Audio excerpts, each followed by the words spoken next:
உங்களுடைய ஆயுசையும் நீட்டி தந்து உங்கள் மத்தியிலே கடந்து வர கர்த்தருடைய அந்த ஆசீர்வாதத்துக்கும் நான் தேவனை ஸ்தோத்திரம் பண்ணுகிறேன். அதற்கும் வாழ்த்துதலை சொல்லிக் கொள்கிறேன். இந்த ஏற்பாடுகளை செய்து சபையினுடைய பொறுப்பாளர்கள் எல்லாருக்கும் என்னுடைய வாழ்த்துதலை சொல்லிக் கொள்கிறேன். கடந்த முறை வந்தபோது 2009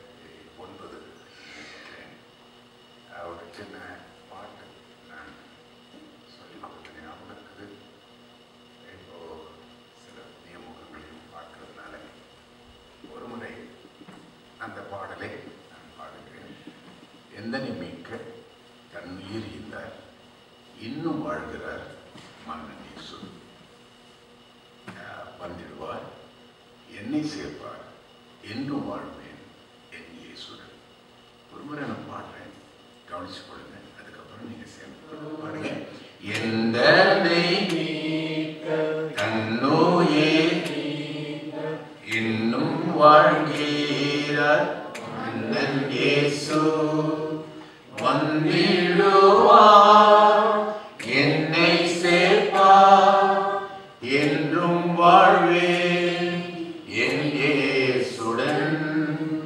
வந்திடுவார், என்னை சேர்ப்பார், என்றும் வாழ்வேன் என் இயேசுடன்.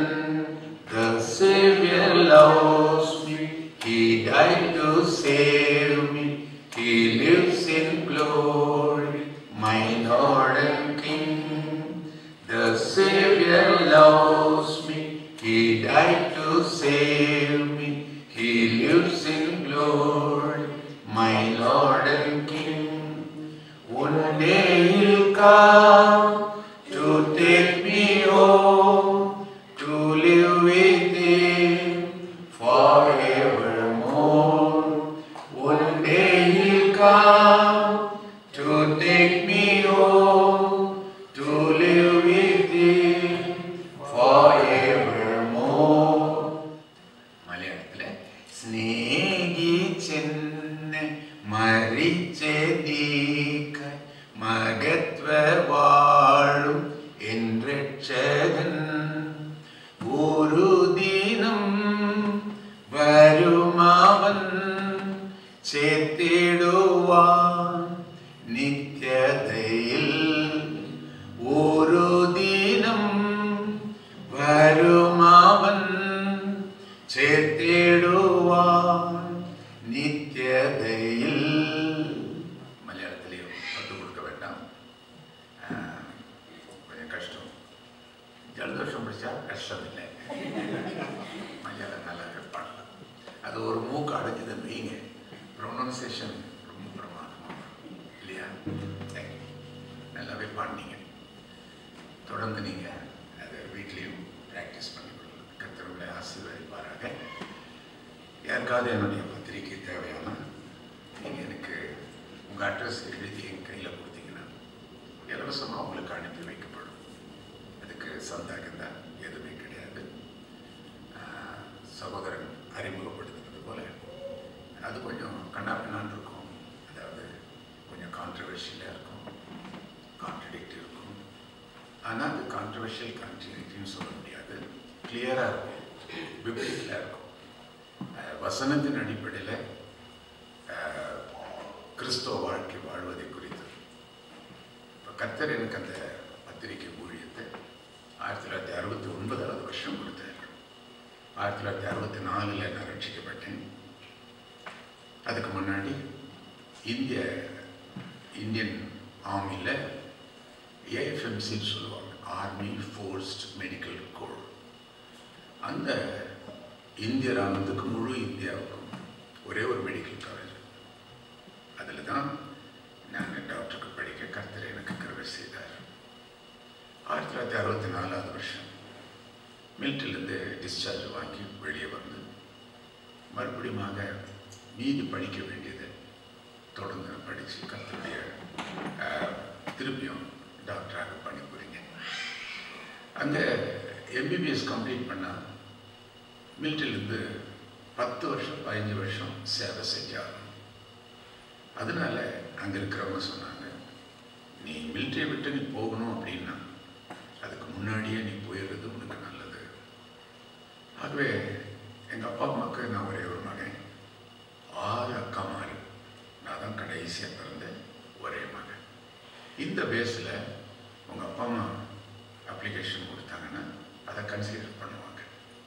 மிலிட்ரி வாழ்க்கை எனக்கு இஷ்டம் இல்லாமல் போயிடுச்சு. ஏன்னா பாவம் கரை புரண்டு ஓடுகின்ற ஒரு இடமா இருந்தது. நல்லா சாப்பிட்டு அவுட்லெட் இல்லாமல் வாழ்க்கை அங்கே இருந்ததுனால தான் நிறைய விதமான பாவங்கள் இதெல்லாம் அங்கே தான் நிறைய ஃபார்ம் ஆக ஆரம்பித்தது. இது இந்த வாழ்க்கையிலிருந்து எப்படியாவது விடுபடணும் என்கிற அந்த எண்ணத்தில் தான் எப்படியாவது மிலிட்டரியிலிருந்து வெளியே வரணும். அது இல்லாமல் எனக்கு ஹோம் சிக்கு வந்தது. ஆகவே கர்த்தருடைய பெரிய கிருபையினால எனக்கு ப்ராப்பர் சேனலில் எனக்கு டிஸ்சார்ஜ் கிடைச்சது. எக்ஸ் சர்வீஸ் மேன் ஆகிட்டேன். அதுக்கப்புறமேல நான் மீதி உள்ள பாகத்தை படிக்க எனக்கு எக்ஸ் சர்வீஸ் மேன்ற பேஸில் எனக்கு ப்ரியாரிட்டி கிடைச்சது. கர்த்தருடைய நாமத்துக்கு மகிமை உண்டாவதாக. முதல்ல ரூரல் ஹாஸ்பிட்டலில் ஒரு 6 மாதம் லீவ் வேக்கன்சியில் வேலை செய்தேன். அதுக்கப்புறமேல சேலத்தில் பக்கத்தில் டேனிஷ்பெட் நண்பர்கள் சுசேஷ ஜபக்குழு கேள்விப்பட்டிருப்பீங்க, FMBB. அவங்களுடைய மாநில முகாம் நடத்தப்படுகிற இடம். Doctor Sam Kamalesan, brother P Samal, இவங்கெல்லாம் சேர்ந்து ஆரம்பித்தேன் ஒரு பெத்தேல் ஃபெலோஷிப்னு அதுக்கு பேர்.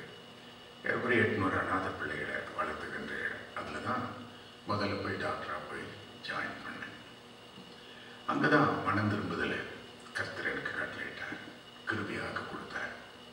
அது வரைக்கும் மனம் திரும்புதலின் அனுபவத்தை பெறாதபடி, ரட்சிப்பின் அனுபவத்தை பெறாதபடி இஷ்டம் போல வாழ்ந்தவன். அங்கு கர்த்தர் எனக்கு பெரிய கிருபை செய்து மனம் திரும்புதலை எனக்கு கற்றுக் கொடுத்தார். புது மனிதனாக மனம் திரும்புதலை பெற்றுக்கொண்டேன். நான் அதெல்லாம் போன தடவை நான் உங்களுக்கு விளக்கமாக சொல்லியிருந்தேன்.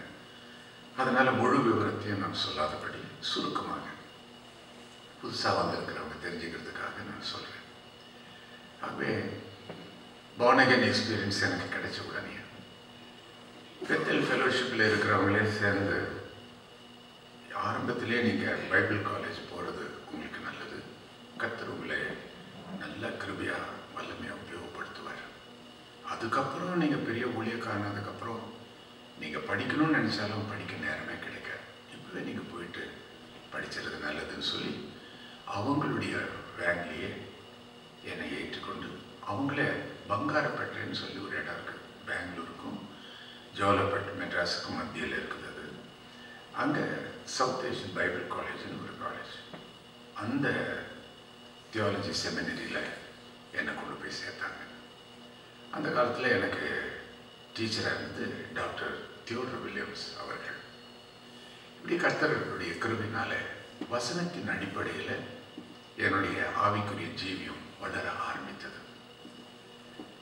அந்த இடத்துல டாக்டர் அத்தியாலி, டாக்டர் கட்டபுரம், இப்படிப்பட்ட பெரிய பெரிய வேத பண்டிதர்கள் அங்கு அந்த பாடம் சொல்லி கொடுத்துருந்தாங்க. கர்த்தருடைய கிருபையினால வசனத்தின் அடிப்படையில் என்னுடைய வாழ்க்கை அமைந்ததுனால தான் இன்னைக்கு வரைக்கும் கர்த்தருக்குள்ளே நான் நிலைச்சிருக்க முடியுது. ஒரு எமோஷனல் ஸ்பிரிட்டில் போயிருந்தேன்னா என்னைக்கோ சோடா கேஸ் மாதிரி சத்தம் வந்திருக்கும், காத்து போயிருக்கும், அவ்வளோதான். கிறிஸ்தவ வாழ்க்கை அந்த மாதிரி நிறைய பேருடைய வாழ்க்கை. ஆனால் கர்த்தர் என்னை காப்பாற்றினார். ஸோ அஸ்திபாரம் வசனத்தின் அடிப்படையில். அதனால தான் இப்போ 75 வயசில் கர்த்தருடைய கிருபையினால என்னுடைய வாழ்க்கையில் நடந்துட்டு இருக்குது. அதுவரையிலே கர்த்தர் எந்த விதமான பிரச்சனையும் இல்லாதபடி என்னை கிருபையாக வழி நடத்திட்டு வர்றார். அதுக்கப்புறமேல திரும்பவும் வந்து பெத்தேலில் வந்து ஜாயின் பண்ணேன். அந்த சமயத்தில் முழு வேதாகம கல்லூரியும் படிக்கிறதுக்கு எனக்கு இஷ்டம் இல்லை. என்னுடைய ஊழியத்துக்கு ஃபண்டமெண்டல் பைபிள் நாலேஜ் அது போதும் என்று சொல்லி அந்த காலத்தில் குறுகிய வேதாகம் படிப்பு இருந்தது, ஒரு ஷார்ட் கோர்ஸ். அதை மாத்திரம் முடிச்சுட்டு திருப்பியும் வந்து ஜாயின் பண்ணிட்டேன். சொந்தமாக 2 கிளினிக் வச்சுருந்தேன். ஆரம்பத்தில் எனக்கு VBS டைரக்டராக தான் ஊழியத்தில் என்னை முதலாவது அறிமுகப்படுத்தினாங்க. Publication Bible school director. அந்த சமயத்தில் தான் சிறு பிள்ளைகளுக்கு நிறைய பாடல்களை நானே உண்டாக்கி நானே ராகம் அமைத்து அதுக்கு ஆக்ஷன் எல்லாம் பண்ணி இப்படி அந்த சிறு பிள்ளைகளுக்கு மத்தியில் ஊழியத்தை தொடங்கிட்டேன். அதுக்கப்புறம் யூத் ஃபார் கிரைஸ்ட் மூலிமா பிரதர் விக்டர் மனோகரம் அவர்களோடு கூட கல்லூரி மாணவர்களுக்கு மத்தியில் ஊழியத்தையும் நான் சேர்ந்து செய்தேன். ஆஸ்பத்திரியும் நிறுத்தலை, அதோடைய இந்த ஊழியர்களை செய்து கொண்டு வந்தேன். அதுக்கப்புறம் ரேடியோவில் பேசுகிற வாய்ப்பு எனக்கு கிடைச்சது. நற்செய்தி என்று அந்த நற்செய்தி ஒலிபரப்புன்னு ஃபீபா ஸ்டேஷன்லேருந்து ஒலிபரப்பிட்டு இருந்தாங்க. ரெவரண்ட் ஆப்பிள்பி என்றவர் அந்த நற்செய்தி என்ற அந்த ஒலிபரப்பை நடத்திட்டு இருந்தார். அதில் கர்த்தருடைய வசனத்தை நான் பகிர்ந்து கொண்டேன். Back to the Bible broadcast என்று சொல்லி ஸ்ரீலங்காவிலிருந்து உலகம் அனைத்துக்கும் பல பாஷைகளில் பைபிள் ஸ்டடி நடத்திட்டு இருந்தாங்க. Doctor Sam Kamlisan, doctor Theodore Williams இவங்களோட என்னையும் இணைச்சு பைபிள் ஸ்டடி நடத்த நான் அழைப்பு அவங்க எனக்கு கொடுத்தாங்க. அதன் பிரகாரம் அந்த ரேடியோவில், அந்த காலத்தில் டிவிலாம் கிடையாது, அந்த ரேடியோ வானொலியில் பைபிள் ஸ்டடி நடத்த தொடங்கினதுக்கு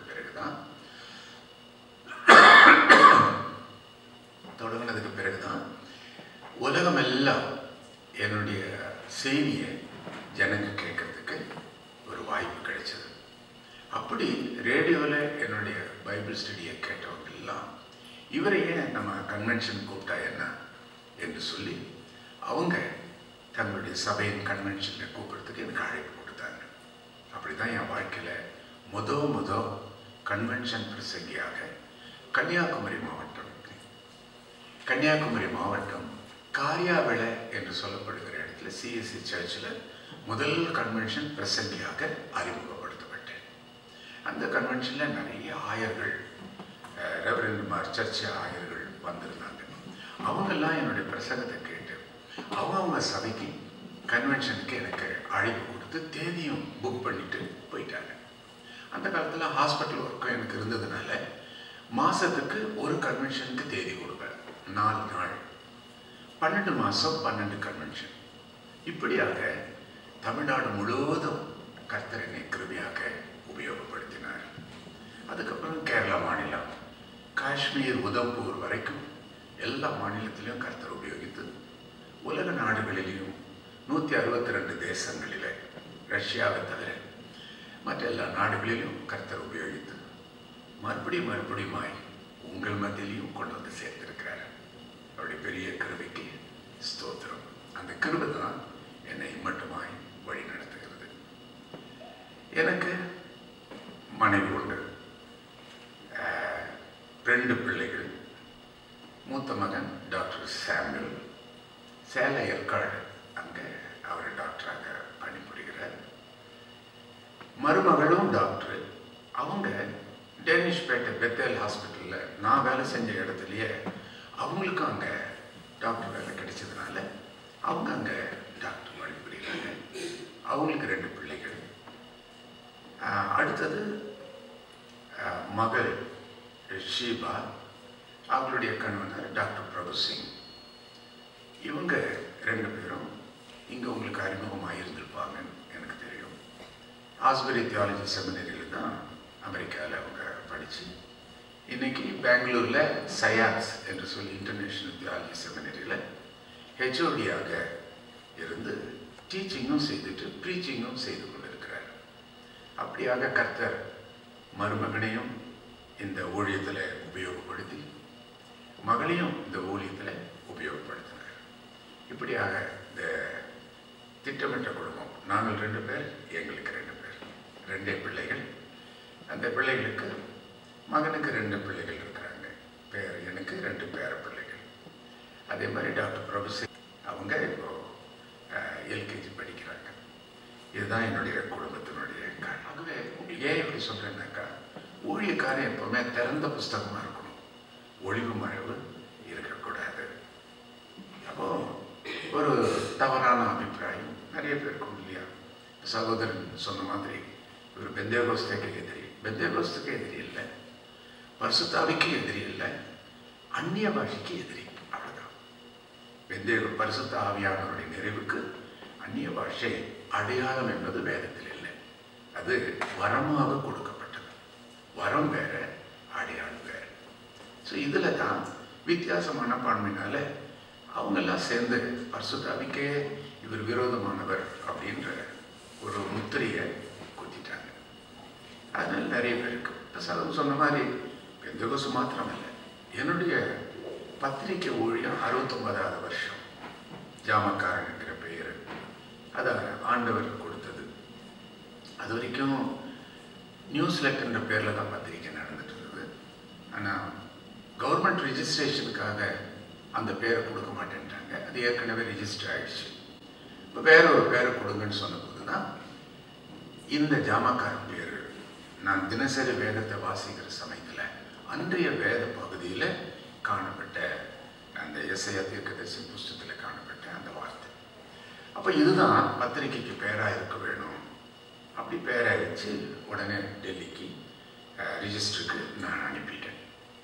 அனுப்புனதுக்கப்புறம் மனைவிட்ட கேட்டேன், இந்த பகுதியில் இந்த பத்திரிக்கைக்கான பேர் இருக்கிற மாதிரி தெரியுது, அதனால இதில் எது பத்திரிகைக்கு பேர் வைக்கலாம்? திரும்ப திரும்ப ஜாமக்காரன்ற வார்த்தை வருது.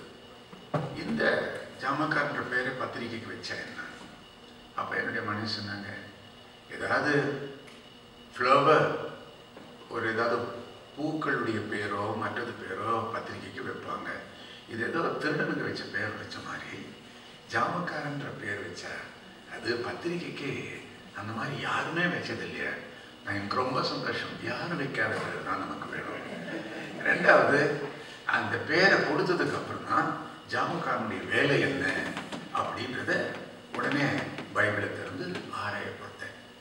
ஜாமக்காரன் வாட்ச் டவர்ல இருந்து வெளியிலிருந்து வருகிற ஆபத்தை நாட்டு ஜனங்களுக்கு சொல்லணும். அந்த காலத்தில் தான் ஒவ்வொரு நாடும் ஒவ்வொரு தேசமும் தேச சுத்தேனும் மதில்கள் இருக்கும், நடுவில் ஊர் இருக்கும். அப்போ அந்த டவரில் இருந்து கொண்டு மேலிருந்து கவனிப்போம். அப்போ சத்துருக்கள் வருகிறத, எதிரிகள் வருகிறத நாட்டு ஜனங்களுக்கு அறிவிக்கணும்.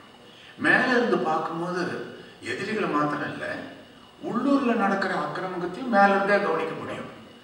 அப்படி உள்ள நடக்கிற அக்கிரமத்தையும் ஜாமக்காரன் பார்த்து, இந்த பாருங்க உள்ளே ஒரு திருடன் இருக்கிறான் அப்படின்னு சொல்லி காமிக்கிற மாதிரி உள்ள நடக்கிற சில ஊழல்களையும் பிரச்சனைகளையும் நான் சொல்ல வேண்டிய நிலைமை வந்தது. இதுதான் ஜாமக்காரனுடைய வேலை அப்படின்றது தெரிந்து கொண்டேன். இப்போ ஆண்டவர் அந்த பேரை கொடுத்த போதே ஏதோ வம்பல மாட்டி விடுறாருன்றது எனக்கு நல்லா தெரிஞ்சது. அதனால வேற வழி இல்லை, அந்த பேரை சுமந்து கொண்டு அந்த பேருக்கேற்ற மாதிரி உள்ள ஏற்பாடுகளை நான் செய்ய ஆரம்பித்தேன். ஆரம்பத்தில் ஸ்மூத்தாக தான் போயிட்டு இருந்தது, ஒன்றும் பிரச்சனை இல்லை. ஒவ்வொரு பத்திரிகையிலையும் செய்திகளும் பிரசங்கங்களும் இதெல்லாம் போயிட்டே இருந்தது. கேள்வி பதில் பகுதி என்று ஒன்று ஆரம்பிக்க தொடங்கினேன். அதுக்கப்புறம் தான் பிரச்சனைகள் வர ஆரம்பித்தது. ஒவ்வொரு ஊழியக்காரனை பற்றியும் கேள்விகள் கேட்க ஆரம்பித்தாங்க. பிஷப்மார் பற்றி கேள்வி கேட்க ஆரம்பித்தாங்க. என்னுடைய பத்திரிக்கை பெந்தகோஸ்து சபைக்கார் வாங்குறாங்க, செவன்த் டே அட்வென்டிஸ்ட் வாங்குறாங்க, யெகோவா சாட்சிகள் வாங்குறாங்க, இன்னும் மற்ற அசம்பிளிஸ் ஆஃப் காட், ஐபிசி, இப்படிப்பட்ட இன்னும் மற்ற எல்லா சபை, brethren church, baptist church, strict baptist, இப்படி விதவிதமான சபைகள் எல்லாரும் என் பத்திரிக்கை வாங்குறதுனால இந்த இருமலுக்கு தண்ணி குடிக்க முடியாது. இது வழக்கமாக வருகிற இருமல். இது தொடர்ந்து பிரசங்கம் பண்ணிக்கிட்டே இருக்கிற பாருங்க, அதனால வருகிறது. அப்போ இந்த மாதிரி இவங்க எல்லாரும் அவங்கவுங்க சபையை பற்றிலாம் கேள்வி கேட்பாங்க. அவங்கவுங்க சபையில் நடக்கிற பிரச்சனைகளை பற்றிலாம் கேட்பாங்க. எங்கள் சபையில் இப்படிப்பட்ட ஒரு உபதேசம் இருக்குது, இப்போ இது சரியான உபதேசம் தானா? சனிக்கிழமை தான் ஆராதிக்கணுமா? பழைய ஏற்பாட்டினுடைய காலத்தில் அது சனிக்கிழமை தானே ஓய்வு நாள் சொல்லுது, ஏன் நாம் ஞாயிற்றுக்கிழமை ஆரம்பிக்கிறோம்? இப்போ நான் அதுக்கு பதில் சொல்ல ஆரம்பித்த உடனே செவன்த் டேக்காரர்களுக்கு கோபம் வந்துடுச்சு. அப்படி அதே மாதிரி தான் பெந்தகோஸ்து சபைக்காரங்களுக்கும் அந்நிய பாஷை பற்றி சொல்லும்போது அவங்களுக்கு கோபம் வர ஆரம்பிச்சது. நம்ம சபை, நான் அங்கமாக வச்சிருக்கிற என்னுடைய சபைக்குள்ளேயே நடக்கிற ஊழலை நான் சொல்ல ஆரம்பித்த உடனே எங்கள் பிஷப்புக்கு என் மேலே கோவம் வந்துருச்சு. இப்படி நிறைய எந்தெந்த கேரளாவில், ஆந்திராவில் 22 டயசிஸ் இருக்குது. எல்லாத்துலேயுமே அவங்களுடைய கேள்வி கேட்க அவங்களுக்கு நான் பதில் சொல்ல போய் எல்லாருக்குமே சத்துருவாக மாறிவிட்டேன். இப்போ முதல் பிரச்சனையே எழுப்பினது, ஒரு குழந்தைக்கு 2000 ரூபாய் வாங்கி இளம் பங்காளர் திட்டம்னு தொடங்கினார். என்னுடைய நண்பர் தான் டாக்டர் டிஜிஎஸ் தினகரன் அவர்கள்.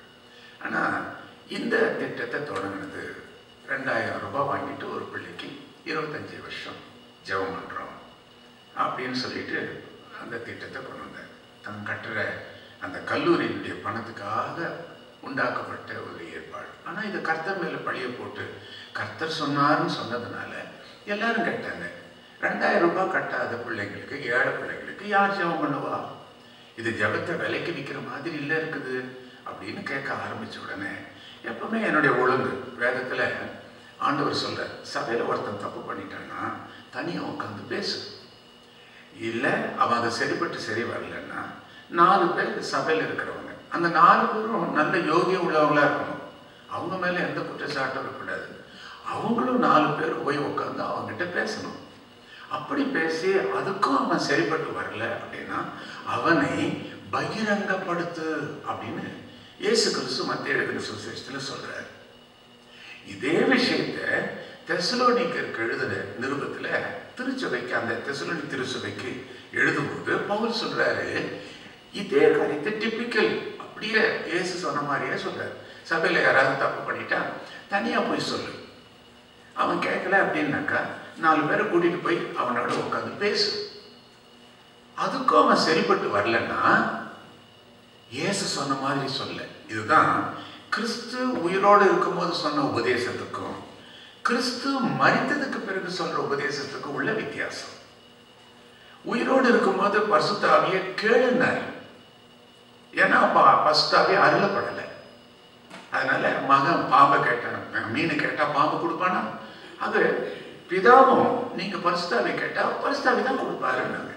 ஏன்னா பரிசுத்தாவியானவர் அருளப்படாத காலத்துல கேட்கும்படியாக இயேசு சொன்னார். ஆனா இயேசு மரித்து உயிர்த்தெழுந்ததுக்கு பிறகு பரிசுத்தாவியானவர் அருளப்பட்டாச்சு. அருளப்பட்டதுக்கு அப்புறமேல அவரை கேட்கக்கூடாது, கூப்பிடக்கூடாது அப்படின்ற அந்த உபதேசம் மாற ஆரம்பித்தது. அதை பற்றி நான் பின்னாடி உங்களுக்கு சொல்றேன்.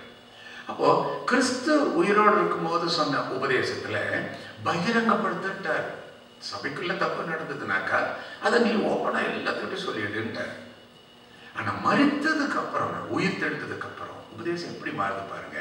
கிறிஸ்துவனுடைய ரத்தம் அன்பினால அந்த மாதிரி தப்பு பண்ணவே திருப்பியும் திருந்தவே இல்லை அப்படின்னாக்கா அவன் உனக்கு அந்நியனாக இருப்பானாக சொல்லிட்டு அடுத்த வார்த்தை சொல்றாரு, ஆனாலும் அவனை வெறுக்காதிரு.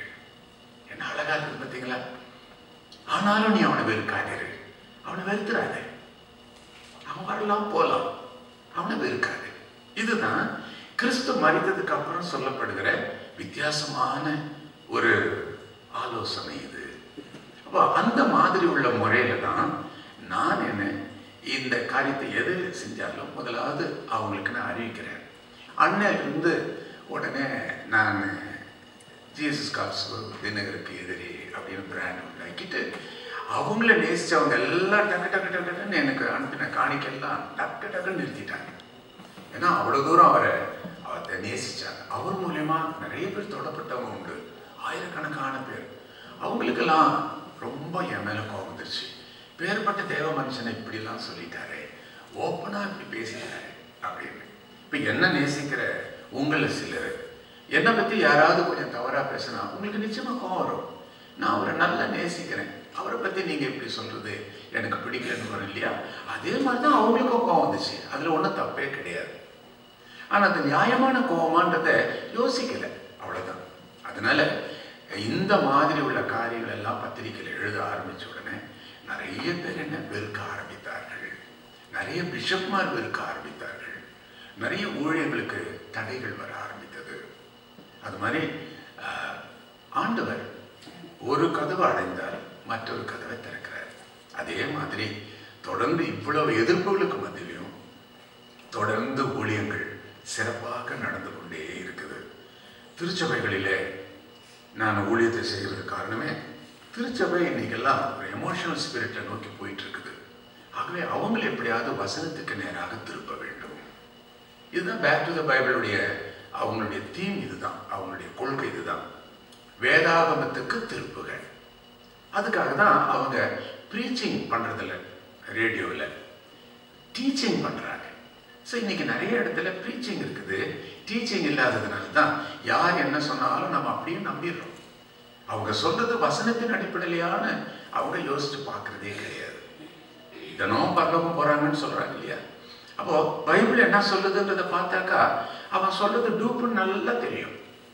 அப்போ யோவான் 3ஆம் அதிகாரம் 13வது வசனத்துல வானத்திலிருந்து இறங்கினவரும் வானத்துக்கு ஏறினவருமான மனுஷகுமாரனை அல்லாமல் பரலோகத்துக்கு ஏறினவனும் இல்லை, இறங்கினவனும் இல்லை.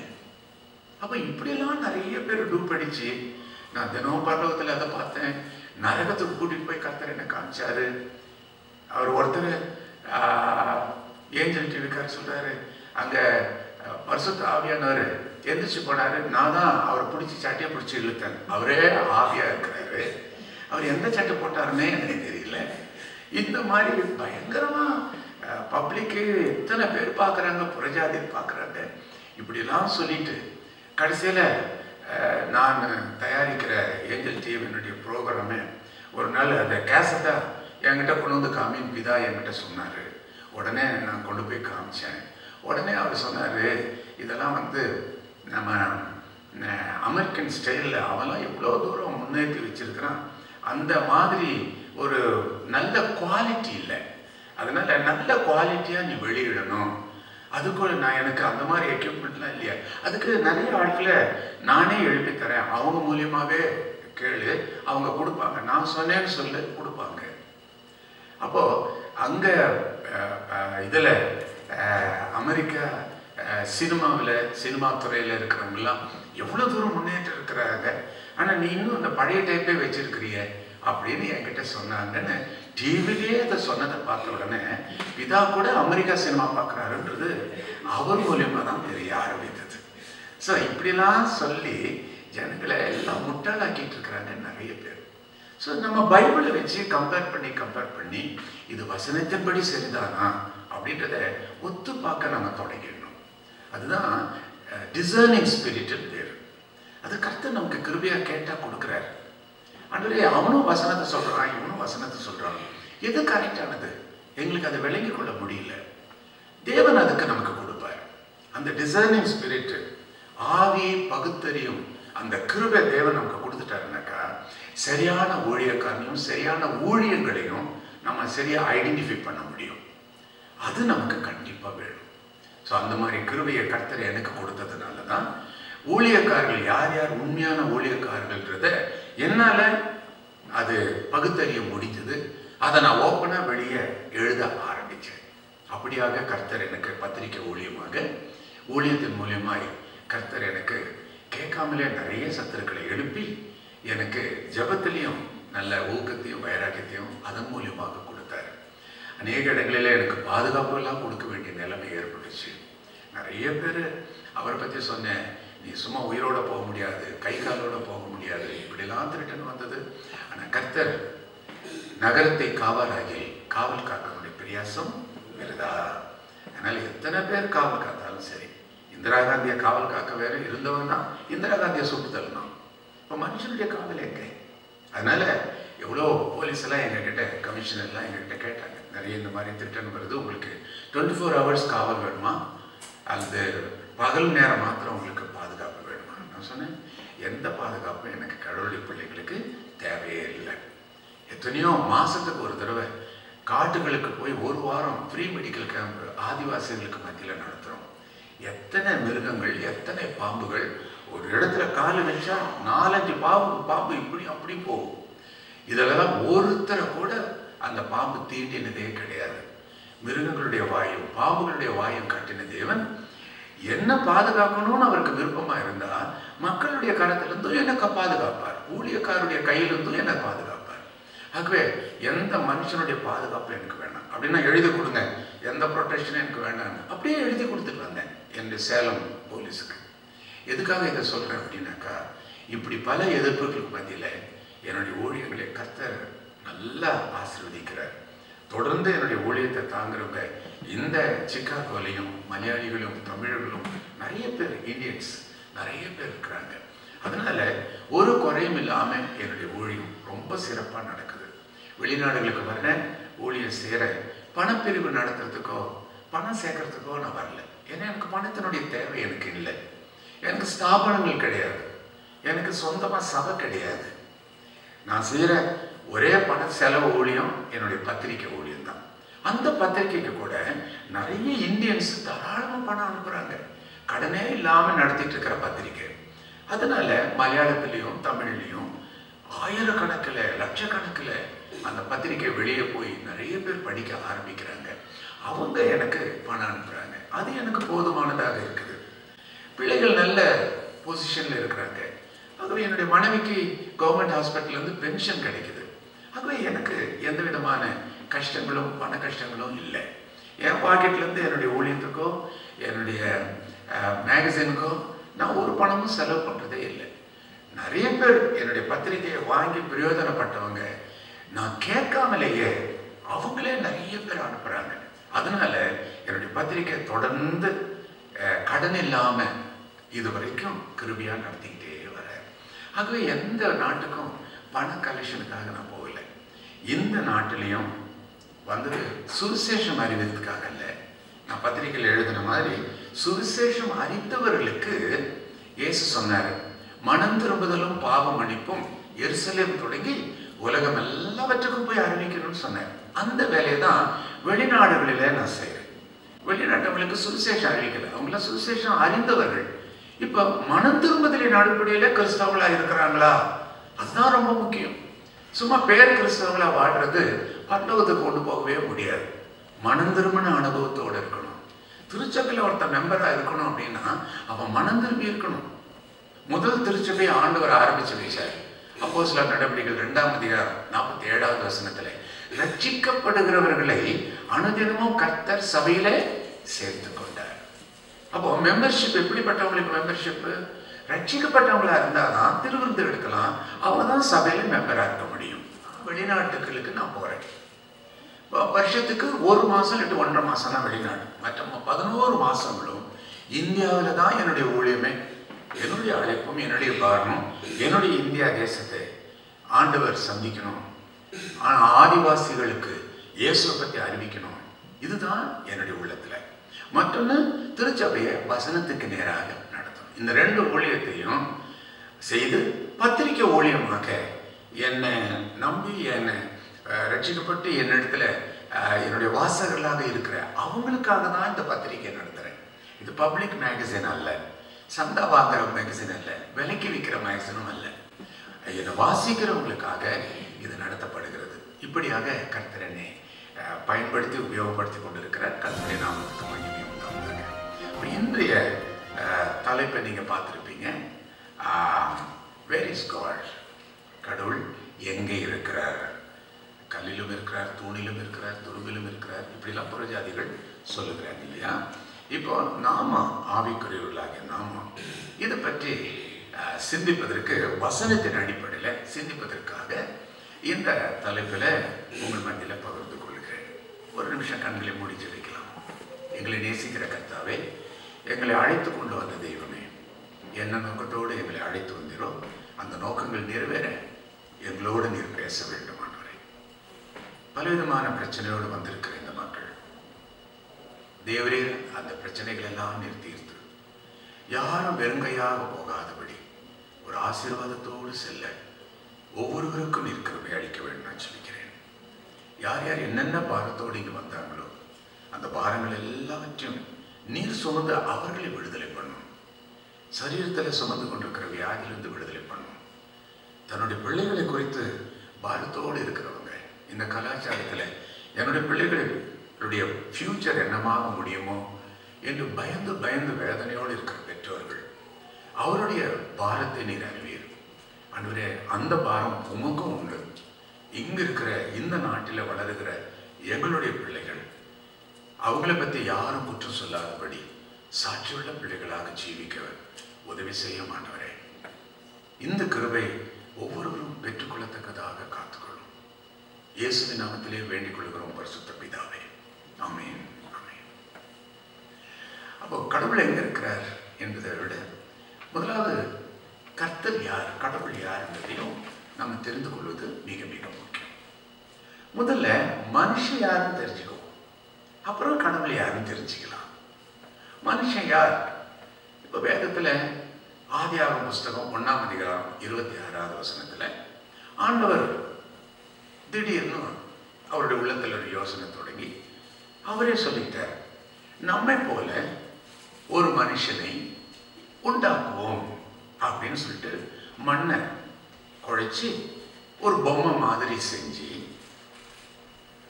அந்த பொம்மையை மனுஷனாக்க ஏற்பாடு பண்ணார். அப்போ அதுல அவர் சொன்ன வார்த்தை என்ன? நம்மை போல ஒருவனை, ப்ளூரல்ல சொல்றார், என்னை போல ஒருவனை சொல்லல. இந்த இடத்துல தான் நம்முடைய தேவன் திரியேகமாக இருக்கிறார். அந்த திரியேகம், ட்ரினிட்டின்ற வேர்டு பைபிள்ல எங்கேயுமே நீங்க பார்க்க முடியாது. திரியேகம் என்ற வார்த்தை பைபிள்ல ஒரு இடத்துல நீங்க பார்க்க முடியாது. ஆனா நம்முடைய தேவன் திரியேகம் உள்ளவராக இருக்கிறார். பிதா, குமாரன், பரிசுத்த ஆவியானவர். இந்த ஆதியாகமத்தினுடைய முதல் வார்த்தையே அந்த திரியேகத்தை தான் காமிக்குது. இப்ப இந்த இடத்துல நம்மை போல, நாம், நாங்கள், நம்மை, இதெல்லாம் ப்ளூரல் வேர்டு. அப்போ பன்மையில சொல்லப்படுகிறது. அப்ப நம்மை போலனா தேவன் ஆவியா இருக்கிறான்னு வசனம் சொல்லும்போது தேவனுக்கு எங்க சரீரம்? ஏன்னா நமக்கு கை, காலு, மூக்கு எல்லாமே இருக்குது. அப்போ ஆண்டவருக்கு அந்த மாதிரி தானே இருந்துக்கணும். அப்படிதான் இருக்குது. இல்லைன்னா அதே மாதிரி ஷேப்ல நம்மளை கொண்டு வந்திருக்க மாட்டார். அவருக்கும் கண்கள் உண்டு. அதனாலதான் அவருக்கு பேரே காண்கிற தேவன். உன் வேதனையை பார்க்கிறார். என்ன நோக்கத்தோடு இங்க வந்திருக்கிற, உன்னுடைய ஊருக்குள்ள என்னென்ன பிரச்சனை, உன்னுடைய நாட்டுல நீ யாருக்காக பாரப்படுற, அதெல்லாம் காண்கிற தேவனா இருக்கிற. அதனாலதான் தாவீது சொல்றான் 129ஆம் சங்கீதத்துல, கர்த்தாவே நீர் என்னை தூரத்திலிருந்து ஆராய்ந்து அறிகிறீர், என்னுடைய உட்காருதலை, என்னுடைய நடக்குதலை எல்லாவற்றையும் அறிகிறீர். இந்த உணர்வு ஒருத்தனுடைய உள்ளத்துல இருக்குமானா உலகத்தினுடைய எந்த பகுதிக்கு போனாலும் அவன் பாவம் செய்ய மாட்டான். இருட்டுல பாவம் செய்ய மாட்டான்.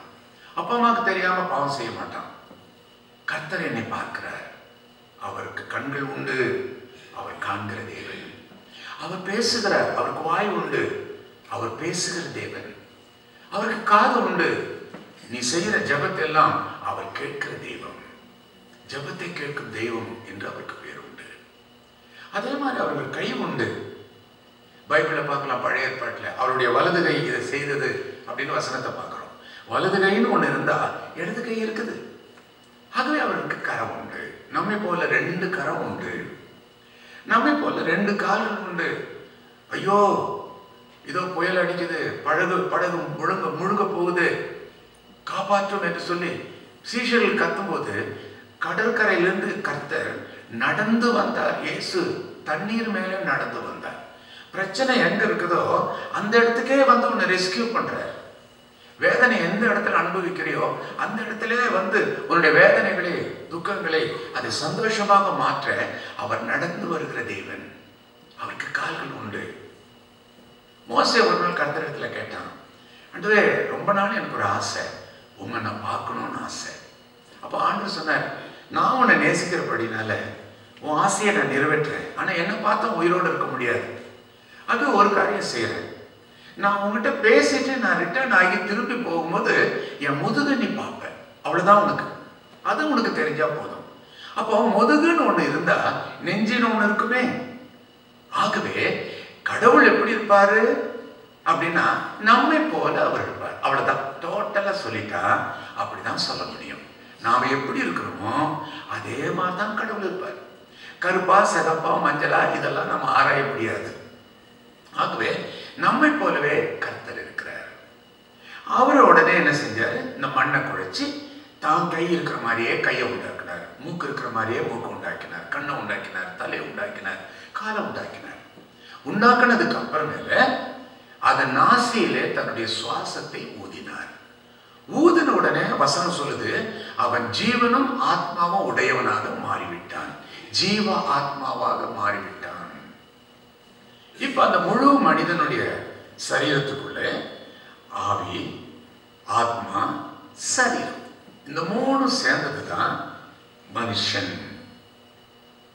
ஆவி ஆத்மாவை நம்ம பார்க்க முடியாது, ஆனா சரீரத்தை நம்ம பார்க்க முடியும். நம்ம சரீரத்தை நாமளே பார்க்க முடியும்.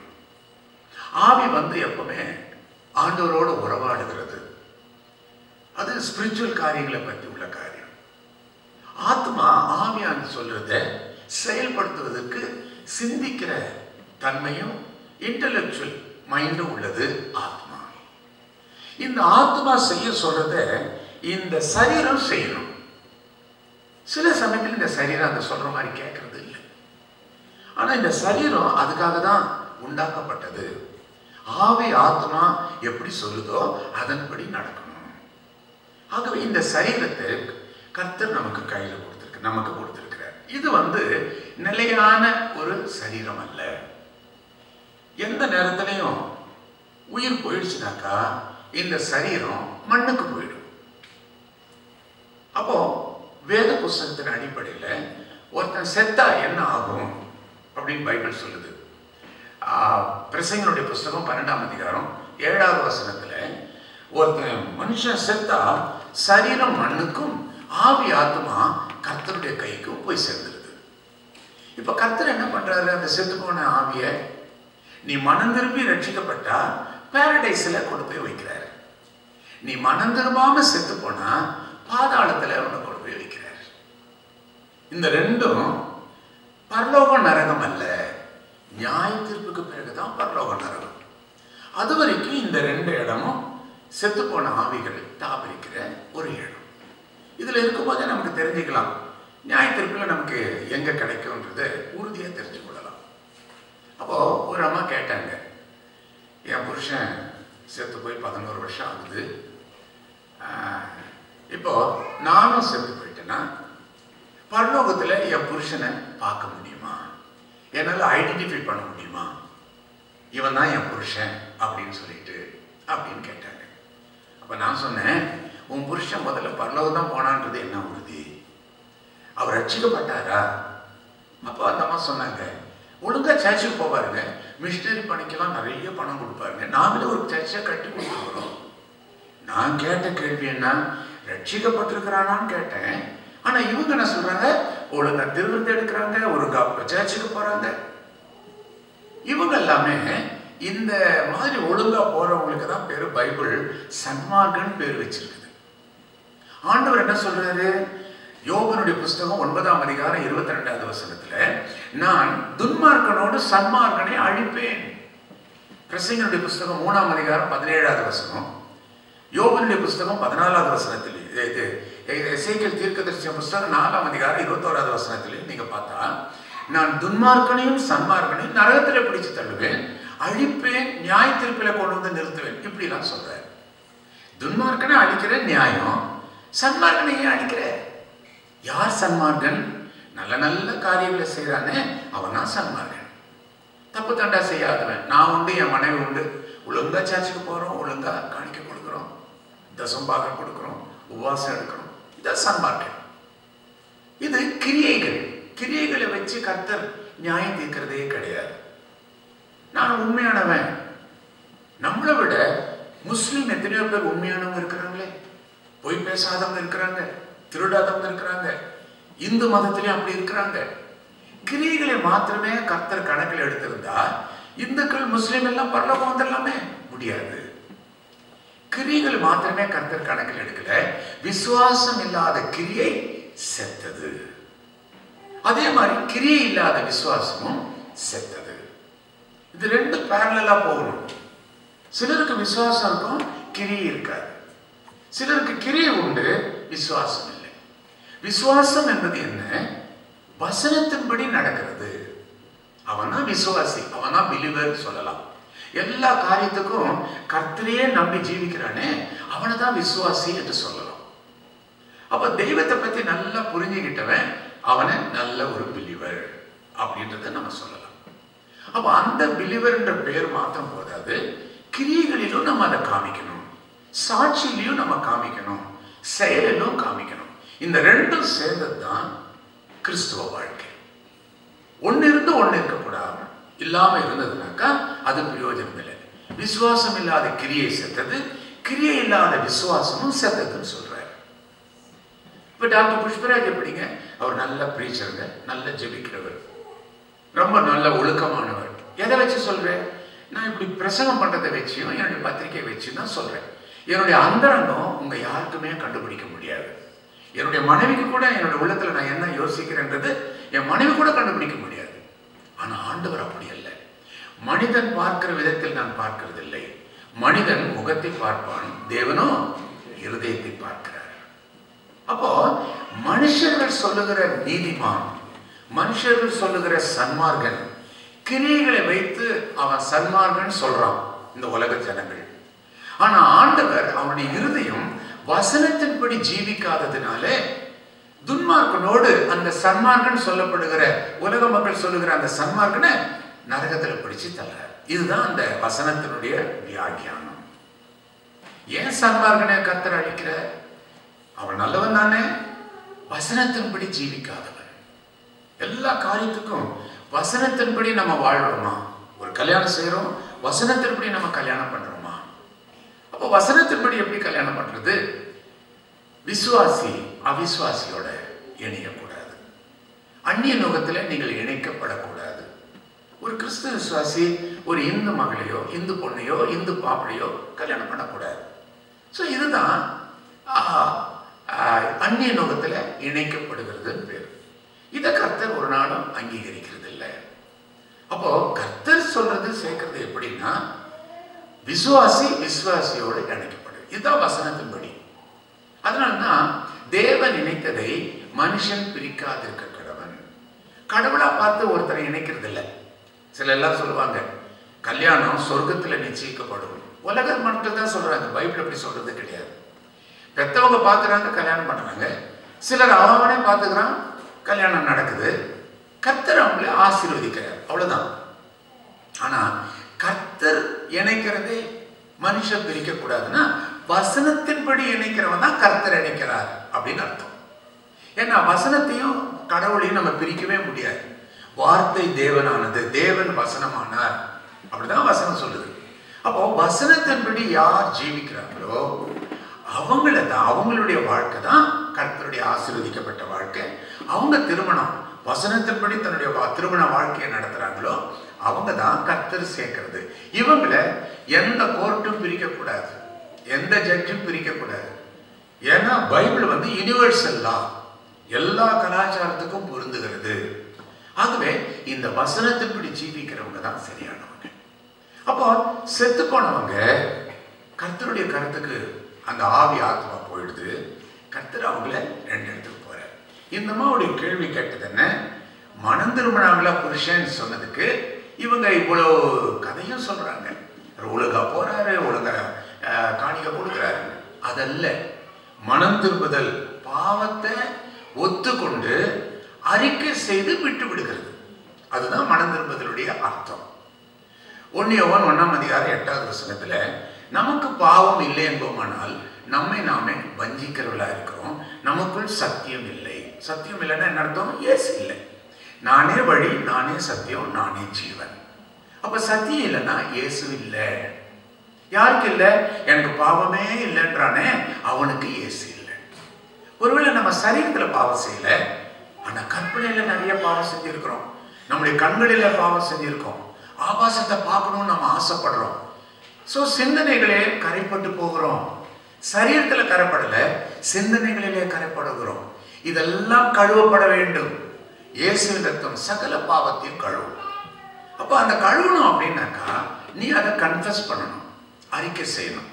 நான் பாவி, உம்முடைய பார்வையில நான் குற்றவாளி, நான் தவறு செய்திருக்கிறேன் அப்படின்னு சொல்லிட்டு நீ அறிக்கை செஞ்சா உடனே அவர் மன்னிக்கிறாரா? அதுக்கு என்ன உறுதி? 1 யோவான் 1:9 நாம் பாவத்தை அறிக்கை செய்தால் அதை மன்னிப்பதற்கு அவர் உண்மையும் நீதியும் உள்ளவராக இருக்கிறார். ஸோ மன்னிச்சது உண்மையானா, நீ அறிக்கை செஞ்சது உண்மையானா அவர் மன்னிச்சதும் உண்மை. எப்படி அதை நம்ம கண்டுபிடிக்க முடியும்? மன்னிக்கு பெற்ற உடனே உன் வாழ்க்கையில ஒரு சேஞ்ச் வரும். முன்னெல்லாம் பைபிள் வாசிக்கவே உனக்கு இன்ட்ரெஸ்ட் இருக்காது. இப்போ நிறைய நேரம் பைபிள் வாசிக்கணும் போல தோணும். ஜெபிக்க முன்னாலாம் இஷ்டமே இருக்காது. இப்போ நீ ஒரு ட்ரெயினுக்கு நிக்கிற, பஸ்ஸுக்கு காத்திருக்கிற, கார்ல உட்காந்துருக்கிற, ஒரு சின்ன ஜெபம் பண்ணணும் போல நமக்கு தோணும். அந்த ஆசை, ஜெபிக்கிற ஆசை நமக்கு வருதுன்னா அதுதான் மனம் திரும்புதலுடைய பெரிய மாற்றம். மற்ற இடத்துக்கெல்லாம் கெட் டுகெதருக்கெல்லாம் போவேன், ஆனா கூடி ஜெபிக்கிறாங்க அப்படின்ற மாதிரி இடத்துல இருந்தா ஜெபிக்கிற கூட்டத்துல போய் நானும் போய் சேர்ந்து மற்றவங்களுக்காக நானும் ஜெபிக்கிறேன். அந்த ஆசை உனக்குள்ள வரும். எப்ப வரும்? நீ சரியான மனம் திரும்புதல் உனக்கு இருந்து நீ பாவ மன்னிப்பினுடைய நிச்சயத்தை பெற்றிருந்தா இந்த சேஞ்சஸ் எல்லாம் உன்னுடைய வாழ்க்கையில் வரும். ஒருவன் கிறிஸ்துவுக்குள்ளானால் அவன் புது சிருஷ்டியா இருக்கிறான். அதோட இல்ல, பழையவைகள் எல்லாம் ஒழிந்து போயிடுது. அந்த பழைய ஃப்ரெண்ட்ஷிப் போயிடும், அந்த பழைய தொடர்புகள் எல்லாம் போயிடும். இப்ப புது வாழ்க்கை, புது ஜீவியம், புதிய சந்தோஷம். இதுதான் வேத புஸ்தகம் சொல்லுது. நீதிமொழிகள் புஸ்தகம் 28ஆம் அதிகாரம் 13வது வசனத்துல பாவங்களை மறைக்கிறவனுக்கு தான் லைஃப் இல்லை, வாழ்க்கை கிடையாது.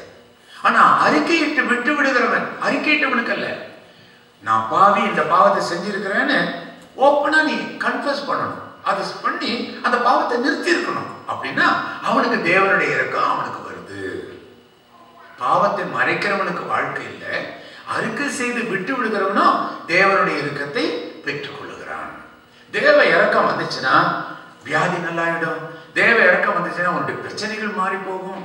தேவ இரக்கம் வந்தா உன்னுடைய ஜாபில் ஒரு பெரிய மாற்றங்கள் வரும், உயர்வுகள் வரும். தேவ இரக்கம் வந்துச்சுன்னா உன்னுடைய குடும்ப வாழ்க்கையில உன்னுடைய பிள்ளைகள் எல்லாம் ஆசீர்வதிக்கப்பட்டவங்களா இருப்பாங்க. அந்த இரக்கம் வரணும். அந்த இரக்கத்துல தான் நம்ம வாழணும். அந்த கிருபை நம்முடைய ஜீவியத்துக்குள்ள கடந்து வரணும். அதனால்தான் கிருபையினாலதான் ஒருத்தனுடைய வாழ்க்கையே அமைஞ்சிருது. ஒருத்தர் பாடினார், ரொம்ப அழகா பாடினார், கிருபையே கிருபையேன்னு சொல்லிட்டு. எப்பவுமே அந்த கிருபை மாத்திரம்தான். நான் துக்கப்படுகிற வேளையத்துல அந்த கிருபை என்னை எப்பளெல்லாம் தேர்ச்சிச்சு தெரியுமா? நான் வேதனைப்பட்ட நேரத்துல சொந்த குடும்பத்துல இருக்கிறவங்க கூட என்னை புரிஞ்சிக்காம என்னை ரொம்ப வேதனைப்படுத்தினாங்களே, அப்போ உங்களுடைய கிருபை என்னை தேர்ச்சினதுன்னு அந்த பாட்டுல வருது. அந்த பாட்டை நீங்க கத்துங்க, கிருபையை. அதனுடைய ஆர்மை எனக்கு சரியா தெரியல, கடைசி நாளைக்கு தெரிந்தா அந்த மரணம் வரைக்கும் நம்மளை வழி நடத்த முடியும். அந்த கிருபையில தான் நானும் வாழ்றேன், நீங்களும் வாழணும். அந்த கிருபைக்காக ஜெபம் பண்ணுங்க. ஆண்டவரே, தாவீது சொல்றானே, உங்களுடைய கிருபையை என்னை விட்டு எடுத்து போடாதீர்கள். அந்த கிருபை தான் என்னை ஆறுதல் படுத்துது. உங்களுடைய கிருபை இல்லைன்னா என்னால ஜீவிக்க முடியாது. அந்த கிருபைக்காக நம்ம ஜெபிக்கணும்.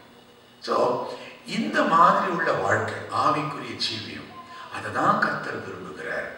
சன்மார்க்க வாழ்க்கை அல்ல, நல்லவனா வாழுகிற வாழ்க்கை அல்ல, வசனத்தின்படி வாழ்கிறோமா அதை தான் கேட்கிறார். நீ மனம் திரும்பி நீ புதிய வாழ்க்கை தொடங்கினா வசனத்தின்படி நீ ஜீவிப்ப. அந்த மனம் திரும்புதல் அடைஞ்சவனுக்கு தான் வசனத்தின்படி வாழணுன்ற ஆசை அவனுக்குள்ள வரும். இப்படி கர்த்தர் நம்மிடத்துல சொல்கிறார். அப்ப நான் இந்த மாதிரி சொன்னேன், முதலாவது உன்னுடைய புருஷன் மனம் திரும்பினா இல்லையான்றதை நீங்க சரியாவே தெரிஞ்சுக்கல. நீங்களும் மனம் திரும்பி அவரும் மனம் திரும்பி இருந்தா பரலோகத்துல அல்ல, மனுஷனை ஐடென்டிஃபை பண்றது 3 இடத்துல தான் செத்து போனவங்களை ஒருத்தருக்கு ஒருத்தர் புரிந்து கொள்ள முடியும். இது எங்க அப்பா, இது எங்க அம்மா, இது செத்து போன என் புருஷன், இது செத்து போன என்னுடைய முதல் மகன், செத்து போன என்னுடைய 2வது மகன், செத்து போன எங்க அக்கா அப்படின்றத எந்த இடத்துல நாம ஐடென்டிஃபை பண்ண முடியும்? ஒண்ணு பாதாளம், பரதீஸ். இந்த 2 இடத்துலயுமே செத்து போனவங்களை அடையாளம் கண்டுபிட முடியும். ஆபிரகாம் மாதிரியே இருப்பார், ஈசாக்கு மாதிரியே இருப்பார், லாசரு மாதிரியே இருப்பார். நீயும் ரட்சிக்கப்பட்டு மனம் திரும்பி இருந்தா அவங்களோடைய நீயும் ஒருத்தனா இருப்ப. அது அடையாளம் கண்டுபிடிக்க முடியும். புருஷனும் மனைவியும் ஒரே மாதிரி ரட்சிக்கப்பட்டிருந்தா ஒரே இடத்துக்கு போய் சேர்ந்துருவாங்க. உடனே என் மனைவி இதான் என் புருஷன், 2 பேருமே நம்ம ஒரே இடத்துக்கு வந்திருக்கிறோமே, என்ன பாக்கியம் பெற்றிருக்கிறோம், எவ்வளவு பெரிய கிருபை, நம்ம பிள்ளைங்க வராம போயிட்டாங்களே அப்படின்னு அப்போ வேதனைப்படுவோம். இந்த பரதேசி, பாதாளம். அடுத்தது 1000 வருஷ அரசாட்சி. இந்த பூமியிலேயே அது நடக்கும். அப்ப அந்த வருஷ அரசாட்சியில மனம் திரும்பி ரட்சிக்கப்பட்டவங்க தான் அந்த அரசாட்சியில இருப்பாங்க. இப்ப அதுல உன் மகனும் ரட்சிக்கப்பட்டு நீயும் ரட்சிக்கப்பட்டிருந்தா அம்மாவும் இருப்பீங்க, மகனும் அங்க ஒருத்தனே தெரியும். இதோ என்னுடைய மகன், இதோ என்னுடைய 2வது மகன், இதோ மூத்த மகன், இதோ என்னுடைய மூத்த மகன், என்னுடைய புருஷன், என்னுடைய அப்பா, என்னுடைய அம்மா, இப்படி நம்ம ஐடென்டிஃபை பண்ணிக்கலாம். இது 2வது இடம். 3வது புதிய வானம் புதிய பூமி. இந்த இடத்துலயும் மனம் திரும்பி ரட்சிக்கப்பட்டவங்க தான் அந்த இடத்துல இருப்பாங்க. அங்கேயும் ஒருத்தருக்கு ஒருத்தர் அடையாளம் கண்டுபிடிக்க முடியும். ஆனா பரலோகத்துக்கு போயாச்சுன்னா இயேசு சொல்றாரு, நாம் தேவ தூதர்களை போல இருப்போம். ஆணும் இல்லை பெண்ணும் இல்லை, ஏஞ்சல்ஸ் மாதிரி நம்ம அங்க இருப்போம். சந்தோஷத்தோடு இருப்போம். அங்க வியாதி இல்லை, சஞ்சலம் இல்லை, துக்கம் இல்லை, கண்ணீர் இல்லை, எப்பவுமே சந்தோஷம். பவுலும் அதே தான் சொல்றாரு. நம்ம மரித்ததுக்கு பிறகு நாம பரலோகத்துக்கு போனதுக்கு அப்புறம் நாம ஏஞ்சல்களை தூதர்களை போல நாம இருப்போம். அதுக்கப்புறம் எப்படி, அது எங்களுக்கு தெரியாது, நமக்கு தெரியாது அப்படின்னு அவங்க ஓப்பனாவே சொல்றாரு. அப்புறம் எப்படி இருப்போம் அது நமக்கு தெரியாதுன்றார். சும்மா இல்லாத கதையில உள்ள அவரு தெரியாதுன்னா சொல்லுவாரு. ஏன்னா அது எழுதப்பட்டது பைபிள்ல இவ்வளவுதான், அதை வச்சுதான் அவரும் சொல்றாரு. அதனாலதான் பவுல் சொல்றாரு, எழுதப்பட்டதுக்கு மிஞ்சி எண்ணாது இருக்கும்படி உங்களை நான் கேட்டுக்கொள்கிறேன். பைபிள்ல எவ்வளவு எழுதி இருக்குதோ அந்த அளவுக்கு தான் நம்ம சிந்திக்கணும். இதுக்கு மேல யோசிச்சோம்னா நம்ம விசுவாசமே நம்மளை விட்டு போயிடும். எழுதி அளவு மாத்திரமே நம்ம புரிந்து கொள்ளுகிறது, ஏற்றுக்கொள்றது, அது நம்முடைய வாழ்க்கைக்கு நல்லது. அப்ப இதுதான் மரித்ததுக்கு பிறகு நடக்க போற விஷயம். சரி, இந்த சரீரத்துல கர்த்தர் நமக்கு கொடுத்திருக்கிறது இயற்கையாகவே நல்ல சந்தோஷம் கொடுத்திருக்கிறார், சிரிப்பை கொடுத்திருக்கிறார். இயற்கையில சரீரத்துக்குள்ள கோபத்தை கொடுக்கிறாரு. அதனால இந்த சரீரத்துக்குள்ள கொடுக்கிற அந்த கோபம் அது பாவம் அல்ல, அது கர்த்தருடையது. கர்த்தர் கொடுத்தது நம்முடைய சரீரத்திலேயே கொடுத்திருக்கிறார். ஏன்னா கர்த்தருக்கும் கோபம் வருது, நமக்கும் கோபம் வருது. கோபம் பாவம் அல்ல. அதனால்தான் நீ கோபம் கொண்டாலும் பாவம் செய்யாது. அப்போ கோபத்தை பைபிள் அட்மிட் பண்ணுது. ஆனா முன் கோபத்தை தான் ஆபத்து. அதனாலதான் 1 தெசலோனிக்கேயர் 1 தீத்துனுடைய புஸ்தகம் 1 அதிகாரம் 7வது வசனத்துல முன்கோபத்தில் உள்ளவங்களை மூப்பனாக சபையில சேர்க்கக்கூடாது அப்படின்னு சொல்லி இருக்குது. தீமோத்தேயுடைய புஸ்தகத்துல 3ஆம் அதிகாரத்துல யாரெல்லாம் எப்படிப்பட்டவங்க எல்டரா தெரிஞ்செடுக்கணும்னு அதுல ரூல்ஸ் அண்ட் ரெகுலேஷன் போட்டிருக்காங்க. தீத்துல சொல்லும் போது முன்கோபம் உள்ளவர்களே, ஏன்னா கோபத்தினால பிரச்சனை வராதுங்க. டக்குன்னு ஏதாவது ஒன்று சொல்லிடுறாங்க பாருங்க, கமிட்டியில அப்பதான் பிரச்சனை வந்துருது. முன்கோபத்துல பேசிட்டேன் பின்னாடி ஃபீல் பண்ணுவாங்க, நான் அப்படி பேசியிருக்க கூடாது அப்படின்னு. பின்னாடி ஃபீல் பண்ணி என்ன பிரயோஜனம்? எப்போ உனக்கு அந்த பலவீனம் இருக்குதோ அந்த பொறுப்பு நமக்கு இருக்கக்கூடாது. இப்போ இந்த பலவீனம் நம்ம இருக்கிறதுனால குடும்பமே 2ஆ உடைஞ்சு போயிடுச்சு. அந்த முன்கோபத்துல பேசின அந்த வார்த்தை எவ்வளவு பெரிய விபரீதத்துக்கு கொண்டு போயிடுச்சு, கோர்ட் வரைக்கும் உன்னை கொண்டு போயிடுச்சு. பார்த்தீங்களா? அந்த முன்கோபம் தான் ஆபத்து. அதை கட்டுப்படுத்துறது பரிசுத்த ஆவியானவர். நமக்குள்ளே வரும்போது தான் அது கட்டுப்படும். நாம கட்டுப்படுத்த முடியாது. அதனால இந்த சரீரத்துல இன்னொன்னு இருக்குது. என்னன்னா செக்ஸ் ஃபீலிங். இந்த feeling itself not a sin. இன்னது கர்த்தர் நம்ம கையில நம்ம சரீரத்துல கொடுத்துருக்குது. எதுக்காக அந்த செக்ஸ் ஃபீலிங்கை கொடுத்துருக்கிறாரு? நம்ம பலுகி பெருகணும். இந்த ஃபீலிங் இல்லைன்னா நமக்கு குழந்தை பிறக்காது. அப்ப பலுகி பெருகணும்ன்றது தேவனுடைய சித்தம். அதுக்கு இந்த ஃபீலிங் நம்முடைய சரீரத்துல அவசியம். ஆனா இந்த ஃபீலிங்க நமக்கு தவறான விதத்துல பயன்படுத்தும் போதுதான் அது பாவமாக மாறுகிறது. ஃபீலிங் பாவம் அல்ல, நீ அதை தவறான விதத்துல பயன்படுத்தும் போது. அதுக்குதான் ஆண்டவர் இந்த ஃபீலிங்க விவாகம் என்கிற ஒரு ஏற்பாட்டை செஞ்சு இந்த ஃபீலிங்க அங்கதான் நீ காமிக்கணும். அது வரைக்கும் செல்ஃப் கண்ட்ரோல் அப்படின்னு சொல்லிட்டு சுய கட்டுப்பாடு, அதன் மூலியமாக சரீரத்தை கட்டுப்படுத்திக்கணும். எனக்குன்னு ஒரு காலம் உண்டு. அந்த கல்யாணம் நடக்கிற வரைக்கும் நான் தவறானபடி என்னுடைய செக்ஸ் ஃபீலிங்கை நான் உபயோகப்படுத்திடக்கூடாது அப்படின்னு நம்ம கட்டுப்படுத்தணும். ஆனா நம்மளால முடியாது, நம்மளால கட்டுப்படுத்த முடியறதில்லை. ரோமருக்கு எழுதின நிருபம் 7ஆம் அதிகாரம் 17லிருந்து 24 வரைக்கும் வாசிக்கும் போது பவுல் சொல்றாரு, நான் இச்சிக்காததை நான் திரும்ப திரும்ப செய்வேன். வேண்டான்னு நான் நினைக்கிறேன், ஆனா அந்த பாவத்தையே நான் திரும்ப திரும்ப நான் செஞ்சிட்டு இருக்கிறேன். குற்றவாளி நான் அல்ல, என் சரீரமே அப்படின்னு சரீரத்து மேல குற்றம் சொல்றாரு. ஏன்னா இந்த ஃபீலிங் இருக்கிறதுனாலதான் திரும்ப திரும்ப எனக்கு அந்த பாவம் என்ன வருது, அந்த பாவம் செய்யணும்ன்ற இச்சை எனக்குள்ள வருது. 24வது வசனத்துல சொல்றாரு, ஐயோ நிர்பந்தமான மனுஷன், இந்த பாவ சரீரத்திலிருந்து யார் என்னை விடுதலையாக்க முடியும்? அப்படிப்பட்ட ஆனானப்பட்ட தெய்வ மனுஷன் அவரே இந்த மாதிரி கதறாரு.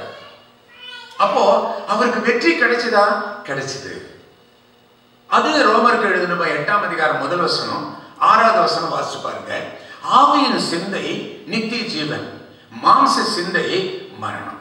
ஒவ்வொரு நாளும் நம்ம என்ன ஆவிக்குரிய சிந்தையோட போறோமோ பகல் முழுவதும் ஆவிக்குரிய சிந்தையோட தான் இருப்போம். காலங்காத்தால எழுந்திரிச்ச உடனே இன்டர்நெட்லயும் மற்றதுலயும் ஆபாசத்தை பார்க்கவும் ஆபாசத்தை யோசிக்கும் நீ நினைச்சனா பகல் முழுவதும் யாரை பார்த்தாலும் பாவம் செய்யணும் போலவே தோணும். ரொம்ப ரொம்ப ஜாக்கிரதையாக இருக்கணும். ஒவ்வொரு நாள் கால வாழ்க்கையும் நீ எப்படி ஆரம்பிக்கிறியோ, என்ன மாதிரி ஜெபித்து ஆரம்பிக்கிற, பைபிள் வாசிச்சு ஆரம்பிக்கணும். பைபிள் வசனம் என்ன சொல்லுதோ அதன்படி கீழ்ப்படுகிறேன்னு சொல்லி தீர்மானம் எடுத்து ஆரம்பிக்கணும். அதனாலதான் தாவீது சொல்றான், ஒவ்வொரு நாளும் நம்ம ஜெபிக்கிற சமயத்துல நம்முடைய எல்லா அவயத்துக்கும் கர்த்தருடைய சமூகத்துல காவல் கேட்கணும். தாவீது சொல்றானே, என்னுடைய உதடுகளுக்கு காவல் வை ஆண்டவரே. சில சமயத்துல ஏதாவது நான் பேசிட்டேன், அது விவகாரம் மாதிரி ஆயிடுது. உனக்கு பிரியம் இல்லாததை நான் பேசக்கூடாது. ஒருத்தருடைய மனசை கெடுக்கிற மாதிரி பாவத்துல என் லைஃப் என்னுடைய இஷ்டத்துக்கு அவங்களை இணங்க வைக்கிற மாதிரி நான் பேச்செல்லாம் நயமா பேசி ஏமாத்தி ஒருத்தையை கெடுக்கிறேன், ஒருத்தனை கெடுக்கிறேன். என் வாயின் வார்த்தைகள்னால தயவுசெய்து கட்டுப்படுத்த ஆண்டவரே. இப்படிலாம் நான் பேசணும்னு ஆசைப்படுறேன். என் உதடுகளுக்கு காவல் வையும். அதே மாதிரி கண்களுக்கு காவல் வையும். இருதயத்தினுடைய வாசல் கண்ணு. இந்த கண்ணு வழியா எதெல்லாம் உள்ள போதோ அது சரீரத்தை கெடுத்துருது. ஒருத்த கண்ணை ஜாக்கிரதையா காப்பாத்திக்கிட்டான்னா அவன் எந்த பாவத்திலையும் விழவே மாட்டான். பாவத்தை பார்க்கணும், ஆபாசத்தை பார்க்கணும்னு இந்த கண்ணை ரொம்ப விரும்பும். அப்போ ஆண்டவர்கிட்ட நீ கேட்கணும், ஆண்டவரே இதை கட்டுப்படுத்த என்னால் முடியல, நீர் எனக்கு உதவி செய்யும். மனுஷன் தன்னுடைய சரீரத்தை கட்டுப்படுத்த முடியாதுங்க, டெஃபினட்டா முடியாது. பவுலே அப்படி கதர்ந்தவர். ஆனா அவருக்கு வெற்றி கிடைச்சது. கிறிஸ்துவின் ஆவி எங்கேயோ அங்கு விடுதலை உண்டு. அதே மாதிரி பிலிப்பியருக்கு எழுதின 4ஆம் அதிகாரம் 9-10 வசனத்துல சொல்றாரு, முன்னெல்லாம் முடியாதுன்னு இப்ப என்னால முடியும். எப்படி? என்னை பலப்படுத்துகிற கிறிஸ்துவினாலே. என்னால முடியாது. அதனாலதான் ஆண்டவர் சொன்னாரு, எத்தியோப்பியன் தன்னுடைய நிறத்தை மாற்ற முடியுமா? ஒட்டக சிவிங் இருக்குது இல்லையா, அது ஜீப்ரா, அது தன்னுடைய புள்ளிய மாற்ற முடியுமா? ஏன்னா அது ஜெனட்டிக், அது ஜீன், அது அப்படிதான். ஆப்பிரிக்காக்காரன் கருப்பா தான் இருப்பாங்க. என்னதான் ஃபேர் அண்ட் லவ்லிலாம் போட்டு தேய்ச்சாலும் மாறாது. அதே மாதிரி புள்ளி புள்ளியா இந்த மாதிரி மிருகங்கள் இருக்கும். அது தன்னுடைய நிறத்தை மாத்திக்க முடியாது. மங்கோலியா மஞ்சள் நிறத்துல இருப்பாங்க. ஸோ இதெல்லாம் ஜெனட்டிக். இது அந்தந்த நாட்டுடைய இதுக்கு ஏற்ற மாதிரி உன்னுடைய சரீரம் அப்படி மாறுது இருக்குது. அப்போ ஆண்டவர் ஏன் இந்த உதாரணத்தை சொல்றாரு? எத்தியோப்பியன் தன்னுடைய நிறத்தை மாற்ற முடியுமா? முடியாது. ஒட்டகம் சிவிக்கி தன்னுடைய புள்ளிய மாற்ற முடியுமா? முடியாது. சரி, அப்ப இவர் என்ன சொல்ல வர்றாரு? உன்னால முடியாது, என்னால முடியும். அததான் சொல்றதுக்கு வர்றாரு. இயற்கையிலேயே நான் இப்படி பிறந்துட்டேனே, அழகில்லாம பிறந்துட்டேனே, என்னுடைய வாழ்க்கைக்கு எனக்கு ஒரு வாழ்க்கை உண்டா? எனக்கு கல்யாணம் நடக்குமா? இப்படிலாம் நம்ம யோசிச்சு எத்தனையோ பேர் வேதனைப்படுவோம். உண்டு. அவனுக்கு ஒரு வாழ்க்கை தேவன் திட்டமிட்டு இருக்கிறார். அழகு உள்ளவனுக்கும் அழகு இல்லாதவனுக்கும் சரி ஏத்த ஒரு துணியை கர்த்தர் அவரே செய்வார். நீ அவரை நம்பிட்டனா போதும். ஆப்பிரிக்கா தேசத்துல நீங்க பாருங்க, கழுத்துல குழந்தையிலிருந்தே வளையம் போடுவாங்க. கொஞ்சம் வளர்ந்துச்சுன்னா அடுத்த வளையம், அடுத்த வளையம், அடுத்த வளையம், அப்படியே கழுத்து உரல் மாதிரி போயிடும். இந்த மாதிரி உள்ள கழுத்து உள்ள பெண்களை கல்யாணம் பண்றதுக்கு ஆப்பிரிக்கால இருக்கிற அந்த நீக்ரோ ஆட்கள், வாலிபர்கள் போட்டி போட்டுட்டு நிற்பாங்க. நிறைய வேட்டையாடி எலும்பு கூட தான் காமிச்சாக்கா அந்த மாதிரி பெண்ணு உனக்கு கிடைப்பாங்க. அவங்களுக்கு அந்த பெண்ணு, கழுத்து நீட்டின பெண்ணு, அழகு காக்கிக்கு தன்னுடைய குஞ்சு பொன் குஞ்சின்னு சொல்லுவாங்க இல்லையா, அது மாதிரிதான். அந்த கண்ட்ரியில் இருக்கிறவங்களுக்கு அவங்களுக்கு அது அழகு. நமக்கு அது ரொம்ப கன்றாவியா இருக்குதுன்னு நம்ம நினைப்போம். அதே மாதிரி சீனாக்கார மூக்கு சப்பையா தான் இருக்குது, ஆனா அவனுடைய ஆட்கள் அந்த பிள்ளைங்களை தான் ரொம்ப இஷ்டப்படுறாங்க. ஏன்னா அவங்களுக்கு அது அழகு. அதனால அவங்களுக்கு இயற்கையாக கொடுக்கப்பட்ட நிறம். அதனால்தான் உன்னத பாட்டுல கர்த்தர் சொல்ல, நீ கருப்பா இருந்தாலும் அழகாய் இருக்கிறாய். கர்த்தர் அதை ரசிக்கிறார், கர்த்தர் அதை விரும்புகிறார். யாருமே கர்த்தர் வெறுக்கிறதே இல்லை. அப்போ எதுக்கு இதை சொல்லணும்? உன்னை நீ மாத்திக்க முடியாது, என்னால் அதை மாத்திக்க முடியும். இயற்கையே மாற்ற முடியும். இந்த ஜீன் மாத்துறது ரொம்ப கஷ்டம். டயபெட்டிக்ஸ் வியாதி இருக்குது அப்படின்னாக்கா, அப்பா அம்மாவுக்கு இருந்ததுன்னா பிள்ளைங்களுக்கு கண்டிப்பா வருது. 3 பேர்ல யாராவது 2 பேருக்கு கண்டிப்பா இருக்கதான் செய்யும். அது தொடர்ந்து வர்ற வியாதி. அது அதை கூட அந்த ஜீனை இப்போ மாற்ற கண்டுபிடிச்சிட்டாங்க. 3 வருஷத்துக்கு முன்னாடி அதை வெளியிட்டு இருக்கிறாங்க. ஜீனை மாற்ற முடியும். அடுத்த ஜெனரேஷன்ல பிறக்கிற பிள்ளைக்கு ஃபிட்ஸ் இனிமே வராது. இந்த மனநோய் சிசோஃபெனியான்னு சொல்றாங்களே, அந்த மனநோய் ஒருத்தருக்கு இருந்தா குடும்பத்தில் இருக்கிற நிறைய பேருக்கு அந்த மனநோய் வந்துகிட்டே இருக்கும், தொடர்ந்து வந்துகிட்டே இருக்கும். அதனால அந்த வியாதியோட யாராவது வந்தாங்கன்னா, உங்க குடும்பத்தில் யாருக்காவது இந்த வியாதி இருக்குதான்னு நாங்க கேட்போம். அம்மா சைட்ல யாராவது இருக்குதா, அப்பா சைட்ல யாருக்காவது அந்த மாதிரி ஃபிட்ஸ் வருதா? அப்படி இருக்குதுனாக்கா இது பரம்பரை இருக்குது. அதை சுகப்படுத்த முடியாது. கட்டுப்படுத்தலாம், சுகப்படுத்த முடியாது. ஆனா அந்த ஜீனை கர்த்தர் மாற்ற முடியும். கர்த்தர் அவருக்கு ஞானத்தை கொடுக்கிறார். இது எப்பவோ கொடுத்த ஞானம். அந்த காலத்திலேயே பல 1000 வருஷத்துக்கு முன்னாடியே யாக்கோபுக்கு கர்த்தர் அந்த ஞானத்தை கொடுத்தார். யாக்கோபுடைய மாமனார் பார்த்தாரு, தான் மருமகன் என்னை விட பெரிய பணக்காரன் ஆயிட்டான் போல் இருக்குது, அவனை எப்படியும் அடைக்கணும்னு சொல்லிட்டு என்ன பண்ணாரு, நீ 10 வருஷம் நீ எனக்கு வேலை செய்யி, நீ விரும்பின பொண்ணு உனக்கு நான் கல்யாணம் கட்டி கொடுக்குறேன். ஆனா ஒண்ணு, நீ இந்த 10 வருஷம் ஆடுகளை மேய்ச்சி புள்ளி ஆடுகள் பிறந்துச்சுன்னா அதெல்லாம் நீ எடுத்துக்கோ, புள்ளி இல்லாத ஆடெல்லாம் நான் எடுத்துக்கிறேன் அப்படின்னு சொல்லிட்டாரு. அப்போ புள்ளி உள்ள ஆடு பிறக்கவே பிறக்காது. ஒண்ணு கருப்பா பிறக்கும், இல்ல பிரவுனும் வெள்ளையும் சேர்ந்து பிறக்கும், இல்ல வெள்ளையா இருக்கும். இப்படிதான் இருக்குமே தவிர புள்ளியா இருக்கிறதெல்லாம் மானுக்கு உரியது. ஆட்டுக்கு அந்த புள்ளி வரவே வராது. அப்போ இவன் என்ன மனசுக்குள்ள மாமனாருக்கு மருமகனை மட்டம் தட்டணும் அப்படின்ற எண்ணம். ஆகவே நிச்சயமா புள்ளி பிறக்காது. அப்போ எல்லா ஆடும் எனக்கு தான், இப்ப அவனை ஓட்டாண்டி ஆக்கி வெளியே அனுப்பிச்சு விட்டுலாம். நல்ல மாமனார் பாருங்க. இப்படி அவன் பிளான் பண்ணான். ஆனா கர்த்தர் யாக்கோபுக்கு தனி ஞானத்தை கொடுத்து, ஆடுகள் பொலியிற அந்த மந்தை இருக்க சேர்க்கிற தொழுவத்தில் இருக்குது பாருங்க, அந்த இடத்துல எல்லாம் மரப்பட்டைகளில இந்த பங்கஸ் இருக்கும். வெள்ளை வெள்ளையா சின்ன பங்கஸ் மாதிரி இந்த ஸ்பைடர் வலைகள் இருக்கு இல்லையா, அந்த மாதிரி வலை எல்லாம் அந்த பட்டைக்குள்ள பாத்தீங்கன்னா புள்ளியா இருக்கும். அந்த மாதிரி நிறைய பட்டைகளை சுத்திலும் எல்லாம் வச்சுட்டான். இந்த ஆடுகள் அதை கண்ணில் பார்க்க அந்த ஜீன் ரத்தத்துக்குள்ள அது அந்த ஜீனை மாற்ற ஆரம்பிக்குது. இப்ப கண்டுபிடிச்சிருக்க அந்த சயின்ஸ் தானே சொல்லுது, அந்த ஜீனை மாற்ற முடியுது. நம்முடைய ஆகார பழக்க வழக்கங்கள்ல கூட அந்த ஜீனை மாத்தலாம்னு சொல்லி இப்போ வந்திருக்குது. இப்போ அப்போ இந்த ஞானம் யாக்கோபுக்கு கிடைச்சது. அந்த காலத்திலேயே இந்த மாதிரி செஞ்சான். அப்போ அந்த சமயத்துல போட்ட குட்டிங்க எல்லாமே புள்ளியான குட்டிகளாகவே பிறந்துருச்சு. பிள்ளைங்களுக்கு கல்யாணம் பண்ண உடனே ஃபர்ஸ்ட் நைட்ல எந்த ரூம்ல தங்குறாங்களோ அந்த ரூம்ல என்ன மாதிரி குழந்தை பெருகணும் நம்முடைய பிள்ளைங்க அப்படின்னு நம்ம விரும்புறோமோ அது மாதிரி உள்ள ஆண் பிள்ளைகளா அல்லது பெண் பிள்ளைகளா அழகுள்ள பிள்ளைகளாக எல்லா போட்டோவும் அந்த மாதிரி குழந்தை போட்டோவாவே அந்த ரூம்ல வச்சிருப்பாங்க.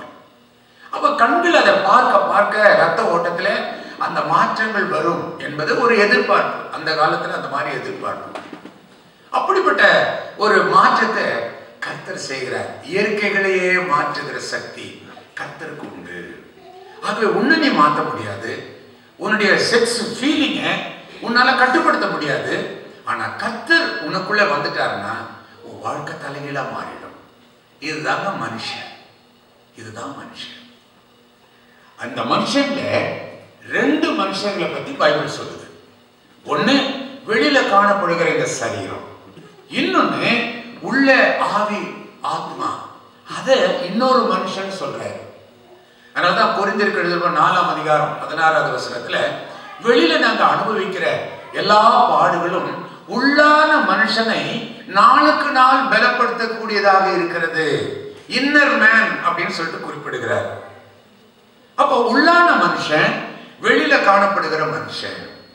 இந்த உள்ள இருக்கிற மனுஷனை தான் நாம் என்ன செய்யறோம்? தாவீது சொன்ன மாதிரியே, என் ஆத்மாவே கர்த்தரை ஸ்தோத்திரி, என் முழு உள்ளமே அவருடைய பரிசுத்த நாமத்தை ஸ்தோத்திரி அப்படின்னு அதுக்கு நம்ம கட்டளை எடுக்கிறோம். அந்த உள்ள இருக்கிற ஆத்மாவை ஸ்தோத்திரம் பண்ண சொல்லி கட்டளை எடுக்கிறோம். ஸோ இன்னர் மேன், வெளியில காணப்படுகிற மனுஷன், இந்த ரெண்டு மனுஷங்க. ஓகே, இதோட நம்ம நிறுத்திக்கிறேன். இப்ப கடவுள் யார் அப்படின்றத நம்ம தெரிஞ்சுக்கொள்வோம். பழைய ஏற்பாட்டின் காலத்துல எல்லாம் கர்த்தர் கடவுள்னாலே அவர் பயங்கரமானவர், தண்டிக்கிறவர், சிக்ஷிக்கிறவர், அவர் சபிக்கிறவர் அப்படிலாம் சொல்லுவாங்க. அதுதான் பழைய ஏற்பாட்டின் காலம். அப்பங்காரன் தப்பு பண்ணா 7 தலைமுறை வரைக்கும் சாபம் அப்படின்னு சொல்லுவாங்க. ஆனா இது கர்த்தர் அந்த சட்டத்தை அந்த காலத்துல ஜனங்களுடைய தன்மைக்கு ஏற்ப அந்த சட்டத்தை ஏற்றினார். அதாவது ஜனங்களுடைய மெச்சூரிட்டி சரியானபடி இல்லாததுனால கொலைக்கு கொலை, ஜீவனுக்கு ஜீவன், பல்லுக்கு பல், சூட்டுக்கு சூடு. அதுதான் யாத்திராவ புஸ்தகத்துல 23ஆம் அதிகாரத்துல நீங்க பார்க்கலாம். அப்போ இது ஆண்டவர் தான் அந்த சட்டத்தை ஏற்றினார். கொலைக்கு கொலை செய்யக்கூடாது. ஆனா ஆண்டவர் அந்த சட்டத்தை, அப்பவாது நீ கொலை செய்யாம இருப்பதுக்காக அந்த நாளில வேதம் இல்ல, உபதேசம் இல்லாத காலத்துல இந்த மாதிரி சட்டம் தேவை என்று கண்டார். அப்படியே வச்சார். அதே மாதிரி இந்த சாபத்தையும் அதே மாதிரி வச்சார். ஆனா நாளாக நாளாக மெச்சூரிட்டி வர ஆரம்பிச்ச உடனே கர்த்தர் சொன்னாரு, அப்பங்காரன் திராட்சை பழம் சாப்பிட்டா பையனுடைய வாய் குளிக்குமா? இது என்ன நியாயம்? இன்னொருத்தன் சாப்பிட்டா இவன் சப்பு போட்டுறான்னாக்கா இது நியாயம் இல்லாத காரியம். ஆகவே அப்பங்காரன் செஞ்ச தப்புக்கு அப்பங்கிட்ட தான் நான் கணக்கு கேட்பேன். அவன் செஞ்ச தப்புக்கு ஏன் நான் பையனை பழி வாங்கணும்? பையனை ஏன் நான் தண்டிக்கணும்? அவனவனுடைய ஆத்மாவுக்கு அவன் தான் கணக்கு கொடுக்கணும். அன்னைக்கே கர்த்தர் சாபத்தை நீக்கிட்டார். ஆனா இன்னைக்கு நிறைய ஊழியக்காரங்க தலையில கை வைக்கும் போது இதனுடைய மூதாதையர்கள் செஞ்ச பாவம், அந்த சாபம் தான் இப்ப நீ இந்த மாதிரி வேதனை அனுபவிக்கிறேன்னு சொல்லுவாங்க. அது தவறான உபதேசம். ஆதாமேவள் செஞ்ச அந்த ஜென்ம பாவம் கூட ஆண்டவர் சிலுவையில சுமந்து தீர்த்தான்னு சொல்றோமே. பாவம் சாபம் யாவும் நீக்கி என்னை ரட்சிச்ச அப்படி நாம பாடுறோமே. அப்ப எல்லாமே சாபம் முழுவதுமே கர்த்தர் தீர்த்துட்டார். No more கர்ஸ். அப்ப யாராவது சாபம் சொன்னானா நம்பவே நம்பாது. பைபிள் அந்த சாபம் இல்லை, அதெல்லாம் அந்த காலத்தோட போயிடுச்சு. அப்படியே நீட்டி சொல்றாரு. அப்படின்னா என்ன அர்த்தம்?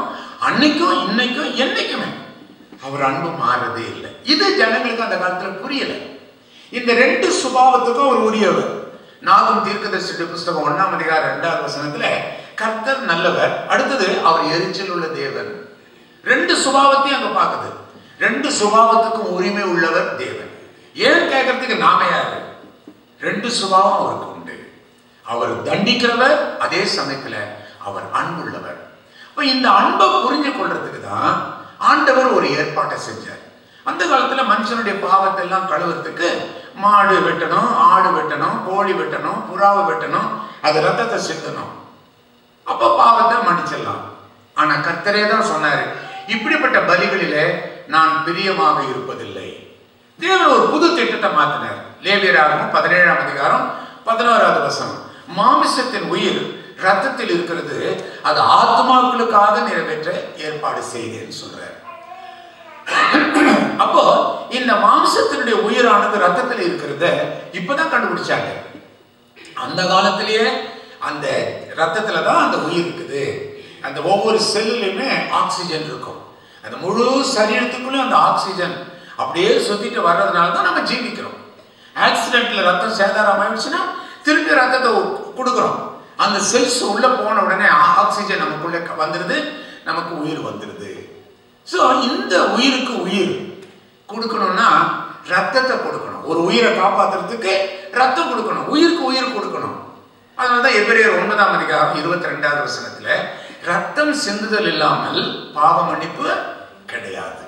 ஸோ ரத்தம் சிந்தணும். அதுக்கு தான் ஒரு ஏற்பாடை பண்ணார். அவர் சொன்னாரு, நான் இந்த உலகத்தில் உள்ள எல்லா மக்களுடைய பாவத்தையும் கழுவ மேசியாவை இந்த உலகத்துக்கு அனுப்புறேன். பரிசுத்தமான ஒரு ரத்தம் சிந்துச்சுன்னா மனுஷனுடைய பாவம் கழுவப்பட்டுடும். அப்ப அந்த பரிசுத்தமான ரத்தம் எங்க போறது? தேவன் ஒருவரை தவிர பரிசுத்தவான் யாருமே இல்லை. அந்த அடிப்படையில தான் கர்த்தர் என்ன பண்ணாரு, தன்னுடைய ஒரே பேரானாகிய குமாரனை யோவான் 3ஆம் அதிகாரம் 16வது வசனத்துல தன்னுடைய ஒரே பேரானாகிய குமாரனை நம்ம உலகத்துல சாவதற்கென்றே அனுப்பி இவ்வளவாய் உலகத்தை அன்பு கூர்ந்தார். உலகத்தை என்ன மாதிரி அவர் நேசிச்சார். அவர் வெறுக்கிற தேவன் அல்ல, சிக்ஷிக்க தேவனை ஆசைப்படல. நீ வாழணும், நீ ஜீவிக்கணும். அப்போ உன்னை காப்பாத்துறதுக்காகவே தான் தன்னுடைய ஒரே மகனை இந்த உலகத்துக்குள்ள சாவதற்கென்று திட்டமிட்டு அனுப்பினார். இப்பதான் நிறைய பேர் முஸ்லீம் கேட்கிற கேள்வி, நான் மஞ்சேரி என்ற இடத்துல பிரசங்கம் பண்ணும்போது முஸ்லீம்கள் நோட்டீஸ் அனுப்பிச்சு முதல்ல ப்ரீச் பண்றது டாக்டர்கிட்ட இதுக்கு பதில் சொல்லிட்டு பிரசங்கம் பண்ணுங்கன்னாங்க. 200 குடும்பம் தான் கிறிஸ்தவ குடும்பம், மற்றவங்க எல்லாம் முஸ்லிம்ஸ். அப்போ உடனே போலீஸ் வந்துருச்சாங்க. யாருமே போய் போலீஸுக்கு கம்ப்ளைண்ட் பண்ணவே இல்லை. இவங்க துண்டு பிரதியை விநியோகிச்சு கூட்டத்தில் ஏதாவது கரெக்டாக பண்ணுவாங்கன்னு இன்ஃபர்மேஷன் போய் உடனே வந்துட்டாங்க. உடனே ஐயருமாருங்க எல்லாம் ஒருத்தருக்கு புதுசும் பேசிட்டு இருக்கிறாங்க அந்த நோட்டீஸை கையில் வச்சுட்டு. நான் சொன்னேன், என்ன நடக்குது இங்கே, எல்லாம் நோட்டீஸ் கையில் வச்சுட்டு பேசிட்டு இருக்கீங்க. இல்லை அது கவனிக்காது, அதை இவங்க எல்லாமே அப்படிதான் செய்வாங்க. இல்லை கொடுங்க, அது என்னது, அது எல்லாம் மலையாளத்தில் எழுதியிருக்குது. நான் உடனே ஒருத்தரை கேட்டேன், இது என்ன எழுதியிருக்குதுன்னு. அப்போ ஐயர் சொன்னார், இது முஸ்லீம்ஸ் கேள்வி கேட்டிருக்கிறாங்க, ஒரே மகன் அப்படின்னு ஒரே பேரானாகிய குமாரன் சொல்லியிருக்கிறீங்களே, அப்போ பிதாவுக்கு மனைவி யார்? இதான் முதல் கேள்வி. மனைவி இல்லாம குமாரன் எப்படி வருவாங்க? இது நிறைய பேருக்கு கேள்வி, முஸ்லீமுக்கு மாத்திரமல்ல நிறைய பேருக்கு. பிதா குமார பரிசுத்த ஆவியானவர். அப்போ நீங்க 3 தெய்வத்தை வணங்குறீங்களா, ஒரு தெய்வத்தை வணங்குறீங்களா? இந்த மாதிரி கேள்விகள் நிறைய பேருக்கு உண்டு. அப்போ இது ஒண்ணுக்கு மாத்திரம் நான் பதில் சொல்றேன். இந்த ட்ரினிட்டியை பத்தி இப்ப சொன்னா நேரம் ஆயிடும். ஆகவே முதல் காரியம் என்ன, ஏன் குமாரன்ற வார்த்தையை உபயோகிச்சாரு? எந்த பெத்த தகப்பனாவது ஒரே ஒரு மகனை சாகத்துக்குன்னே சொல்லி அனுப்புவாரா? அப்போ இதனால வருகிற விளைவு என்ன? ஜனங்கள் ரட்சிக்கப்படுவாங்க.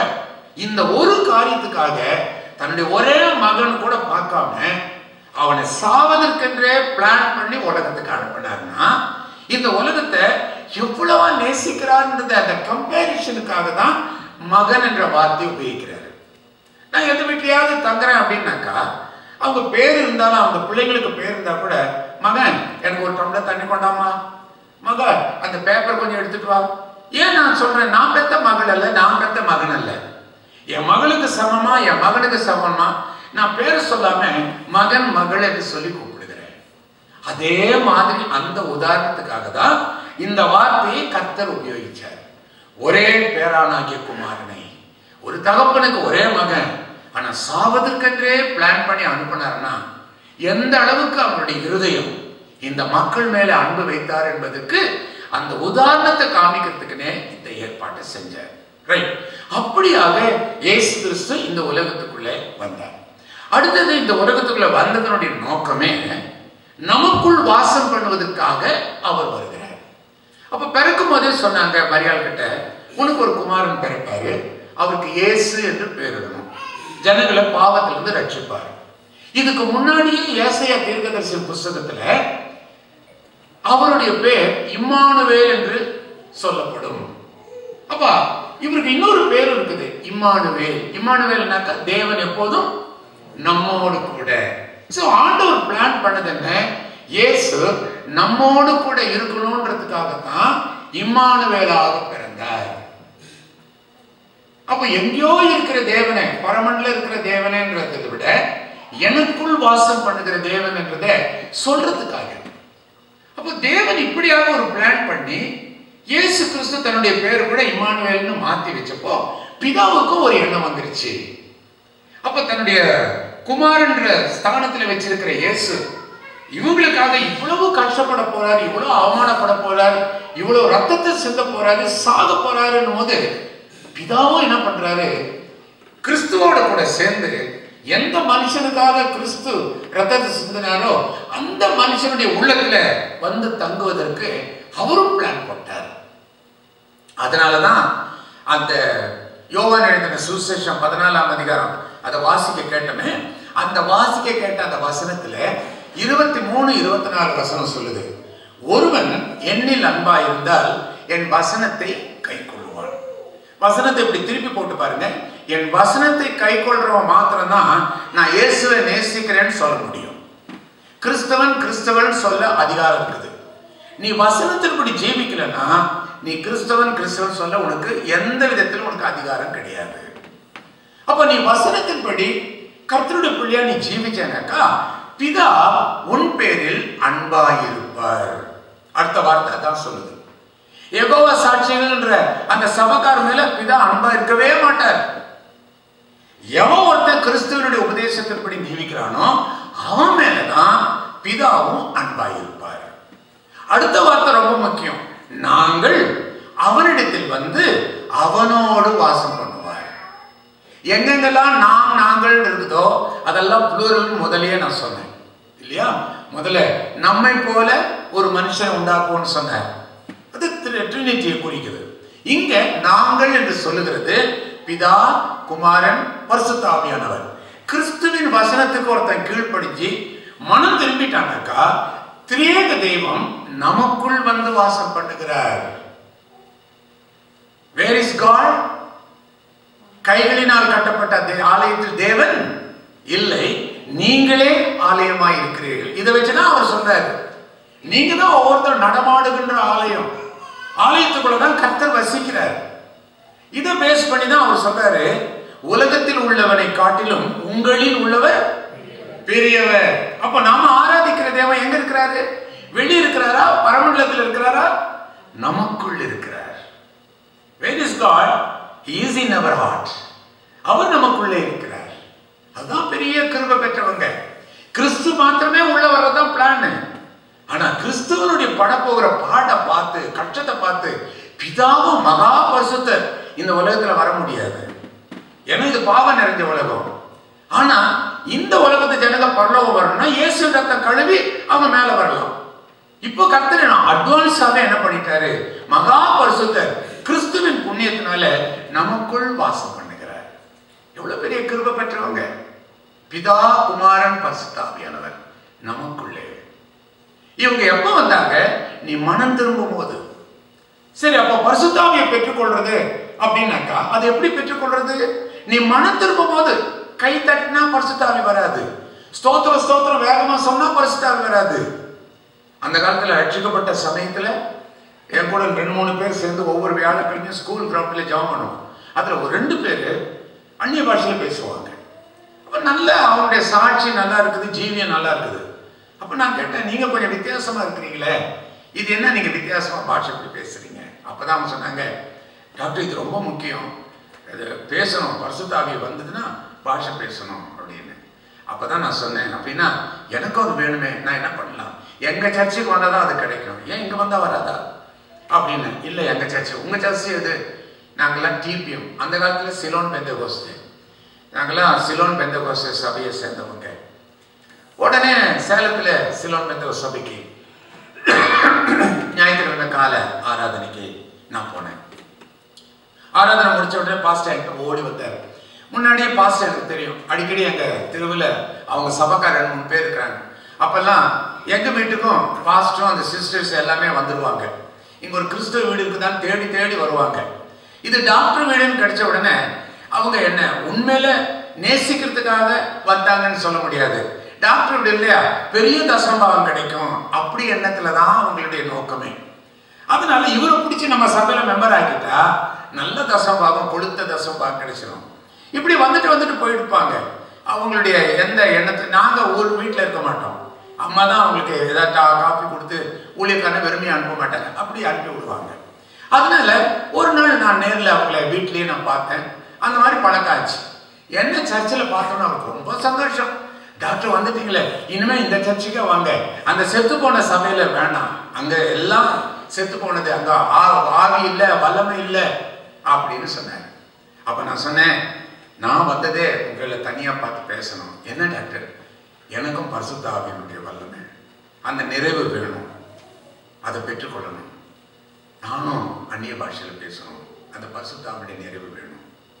அப்பா அவர் தான் சொன்னாரு, அப்படின்னாக்கா நீங்க சனிக்கிழமை தான் நீங்க வரணும். டேரி மீட்டிங் ஒன்று இருக்குது, காத்திருப்பு கூட்டம்னு ஒன்று இருக்குது, அங்க உங்களுக்கு கிடைக்கும். நான் சொன்னேன், ஏன் ஞாயிற்றுக்கிழமை வரமாட்டார் ஆவியானவர்? என்னத்துக்கு சனிக்கிழமை வர சொல்றீங்க? இல்ல அங்க அதுக்குன்னே ஸ்பெஷலா இருக்குது. சரிதான், வந்து பார்ப்போமே. ஹாஃப் டே ஆஸ்பத்திரியில் லீவ் போட்டுட்டு நேரா சனிக்கிழமை சாயந்தரம் வந்தா 2 குரூப்பு, இந்த பக்கம் எல்லாம் முழங்கால் படிக்கிட்டு புதுசா பரிசுத்தாவை பெறாதவங்களுக்குன்னே ஒரு தனிய கூட்டம், அதான் காத்திருப்பு கூட்டம். 2 பாஸ்டர் மாதிரி இந்த பக்கம் எக்ஸாமினர் மாதிரி நடந்து ஸ்தோத்திரம் பண்ணு, இது போதாது, இந்த ஸ்பீடு போதாது, இப்படிலாம் கத்துனாலாம் வராது, இன்னும் கொஞ்சம் கத்தணும், இன்னும் கொஞ்சம் ஸ்பீடு வேணும், இன்னும் கொஞ்சம் நடுவணும், கையை தட்டு, ஆட்டு, சீக்கிரம், ஏசு ஏசு ஏசு சொல்லு, ஸ்தோத்திரம் வந்துருச்சு, அபிஷேகம் வந்துருச்சு, நீ இந்த பக்கம் வா, மத்தவெல்லாம் அப்படி இரு. அப்படி ஏசு ஸ்தோத்திரம் சொல்லி வரலையா, இயேசுன்றதை சொல்லு, இப்ப வரும் பாரு. அப்பதான் பார்த்தேன், ஆண்டவரே நல்ல வேலை இப்பவே நீ காமிச்சு, இந்த பத்திய பைத்தியக்கார உங்கள என்ன சேர்த்தாம விட்டீரே, என்ன இப்பவே எனக்கு தெளிவு கொடுத்துட்டீரே, உங்களுக்கு ஸ்தோத்திரம் என்று சொல்லி அன்னைக்கு வெளியே வந்தவன் தான். இந்த மாதிரி அந்நிய பாஷை பேச கத்து கொடுக்கிற கூட்டம் இருக்கிறாங்க. இதெல்லாம் ரொம்ப ஜாக்கிரதையா இருக்கணும் கர்த்தருடைய பிள்ளைகள். சோ பரிசுத்த ஆவியானவருடைய நிறைவுக்கு வெளி அடையாளங்கள் உன்னுடைய கிரியைகள் தான். 9 கனிகளை பற்றி சொல்றாரு இல்லையா, ஆவியின் கனிகள். பரிசுத்தாவி பெற்றா அந்த கனிகள் என்ன? சுபாவம் என்று பேர் அதுக்கு. தீர்க்க நீண்ட சமாதானம், இச்சையடக்கம், இதெல்லாம் வரிசையா அந்த 9 கனிகளை பற்றி சொல்றாரு இல்லையா. 9 இல்ல, நிறையவே இருக்குது அந்த கனிகள். அது spirit of the holy spirit, fruit of the holy spirit. அது அப்ப அந்த கனிகள் உன்னுடைய வாழ்க்கையில பிராக்டிக்கல் லைஃப்ல கிடைக்கும். பரிசுத்த ஆவி உனக்குள்ள வந்துட்டாக்கா. அப்ப அது எப்படி கிடைக்கும்? நீ வசனத்தை கேட்டு விசுவாசிகள் ஆகணும். எபேசியர் 1ஆம் அதிகாரம் 13வது வசனம். இதோட நான் முடிக்க போறேன். அப்போ அதுல என்ன சொல்லுது? நீங்கள் வசனத்தை கேட்டு விசுவாசிகளான போது வாக்குத்தத்தம் பண்ணப்பட்ட யோவேல் தீர்க்கதரிசி மூலமாக மாம்சமான யாவர் மேலும் என் ஆவியை ஊற்றுவேன்னு சொன்னாரு. அந்த பரிசுத்த ஆவியை வசனத்தை கேட்டு விசுவாசிகளான உங்களுடைய உள்ளத்துல வைத்து மேல முத்திரை போடப்படுவீர்கள். இதுதான் வசனம் சொல்லுது. மனம் திரும்பி இயேசுவை ஏற்றுக்கொள்ளும் போது வாக்குத்தத்தம் பண்ணப்பட்ட பரிசுத்த ஆவியானவராலே முத்திரையிடப்படுவீர்கள். முத்திரைக்கு என்ன அர்த்தம்? சீல் வைக்கிறதுடைய அர்த்தம் என்ன? ஓன் பண்ற, இவ என்னுடையவா, இவ என்னுடையவன். எங்க கம்பெனிஸ் பார்சல் வந்திருக்குது அப்படின்னா உடனே பார்சலை தூக்கி காப்பாங்க. இல்லைங்க, அந்த சீல் எங்க கம்பெனி சீல் இல்லை, அங்க ஒரு பாக்ஸ் இருக்குது பாருங்க, அதுல எங்க கம்பெனி சீல் இருக்குது, அது எங்க கம்பெனி சீல், அது எங்க கம்பெனியினுடைய பார்சல் அது. அப்ப அந்த மாதிரி கர்த்தர் என்னுடையவள் என்னுடையவன் சொல்றதுக்கு மேல சீல் வைக்கிறார். உள்ள பிதா குமாரன் பரிசுத்த ஆவியானவர். எப்ப வந்தாங்க?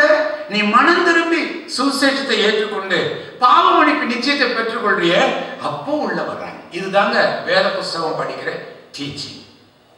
மற்றபடி அந்த பரிசுத்த ஆவியினுடைய அந்த வரம் என்று சொல்லப்படுகிற அந்த காரியத்தை கேட்கக்கூடாது.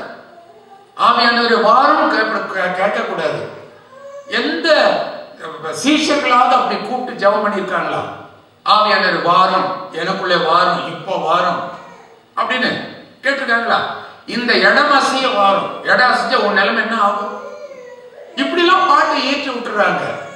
இந்த இடத்தை அசைகிற மாதிரி வாரும்னா அவன் அசைஞ்சதுனால எத்தனை பூமி வந்துருச்சு. அன்னைக்கு அசைஞ்சதனுடைய காரணம் வேற. இப்ப நம்ம அப்படி கேட்கக்கூடாது. சரி, அப்ப என்னதான் கேட்கலாம்? கேட்கக்கூடாது. வரங்கள் கொடுக்கப்பட வேண்டியது, கேட்கப்பட வேண்டியது அல்ல. நல்ல வித்தியாசத்தை புரிஞ்சுக்கொள்ளுங்க. வரம்னா என்ன? கிஃப்ட். கிஃப்ட போய் யாராவது கேட்பாங்களா? இப்ப எனக்கு 14ஆம் தேதி கல்யாணம், இன்விடேஷன் கார்டை உங்க வீட்டுக்கெல்லாம் நான் கொண்டு வந்து கொடுத்துட்டு கண்டிப்பா குடும்பத்தோட வரணும், வரும்போதே ஒரு வாஷிங் மிஷின் இல்லாட்டி டிவி ஏதாவது கிஃப்டா கொடுங்க அப்படின்னா என்னையா நாகரிகம் இல்லாதவன் கிஃப்ட் எல்லாம் கேட்டு வாங்குறானே சொல்வீங்களா இல்லையா? அப்போ கொடுக்கப்பட நீங்களா விரும்பி கொடுக்கறதுக்கு தான் பெரிய கிஃப்ட். ஆண்டவர் எந்தெந்த ஊழியத்துக்கு எந்தெந்த இடத்துக்கு என்ன மாதிரி வரம் செயல்படணுமோ அந்த வரத்தை அவர் கொடுப்பாரு. அதை நம்ம கேட்கவே கூடாது. அப்ப அப்படி வேத புஸ்தகம் இவ்வளவு தெளிவா சொல்லும் போது இன்னைக்கு நிறைய பேர் கேட்கிறாங்க. இதை பத்திலாம் நான் எழுதி அறிவிச்சதுக்கு பிறகுதான் ஃபாதர் பெர்கமன்ஸ் ஒரு புது பாட்டை ஏற்றினார். எங்களுக்குள்ளே வாசம் பண்ணும் ஆவியானவரே. என்ன அழகான பாட்டு தெரியுமா? ஜீவனுள்ள பாட்டு அது. அர்த்தமுள்ள பாட்டு. அப்படிப்பட்ட பாட்டு அர்த்தத்தோட நம்ம பாடுறதை விட்டுட்டு வாரம் வாரம் வாரம் சொல்லிட்டு கேட்டுட்டு இருந்தா அது அர்த்தம் இல்லாத மீனிங்லெஸ் சாங் என்று அர்த்தம். அது ஆகவே பரிசுத்த ஆவியானவர் உண்டு, பரிசுத்த ஆவியானுடைய நிறைவு உண்டு, அந்நிய பாஷை உண்டு. ஆனா அந்த பைபிள் எழுதப்படாத சபைக்கு அது வரமாக கொடுக்கப்பட்டது, அடையாளமாக கொடுக்கப்படவில்லை. இதை நீங்க புரிஞ்சுக்கிட்டாங்க நல்லது. சரி, இப்போ நம்ம சரியானபடி மனம் திரும்பி கர்த்தருடைய பிள்ளையாக மாற பாவத்தெல்லாம் நம்ம அறிக்கை செஞ்சிட்டோம்னாக்கா ஆவியானவர் உள்ளே வருகிறார்.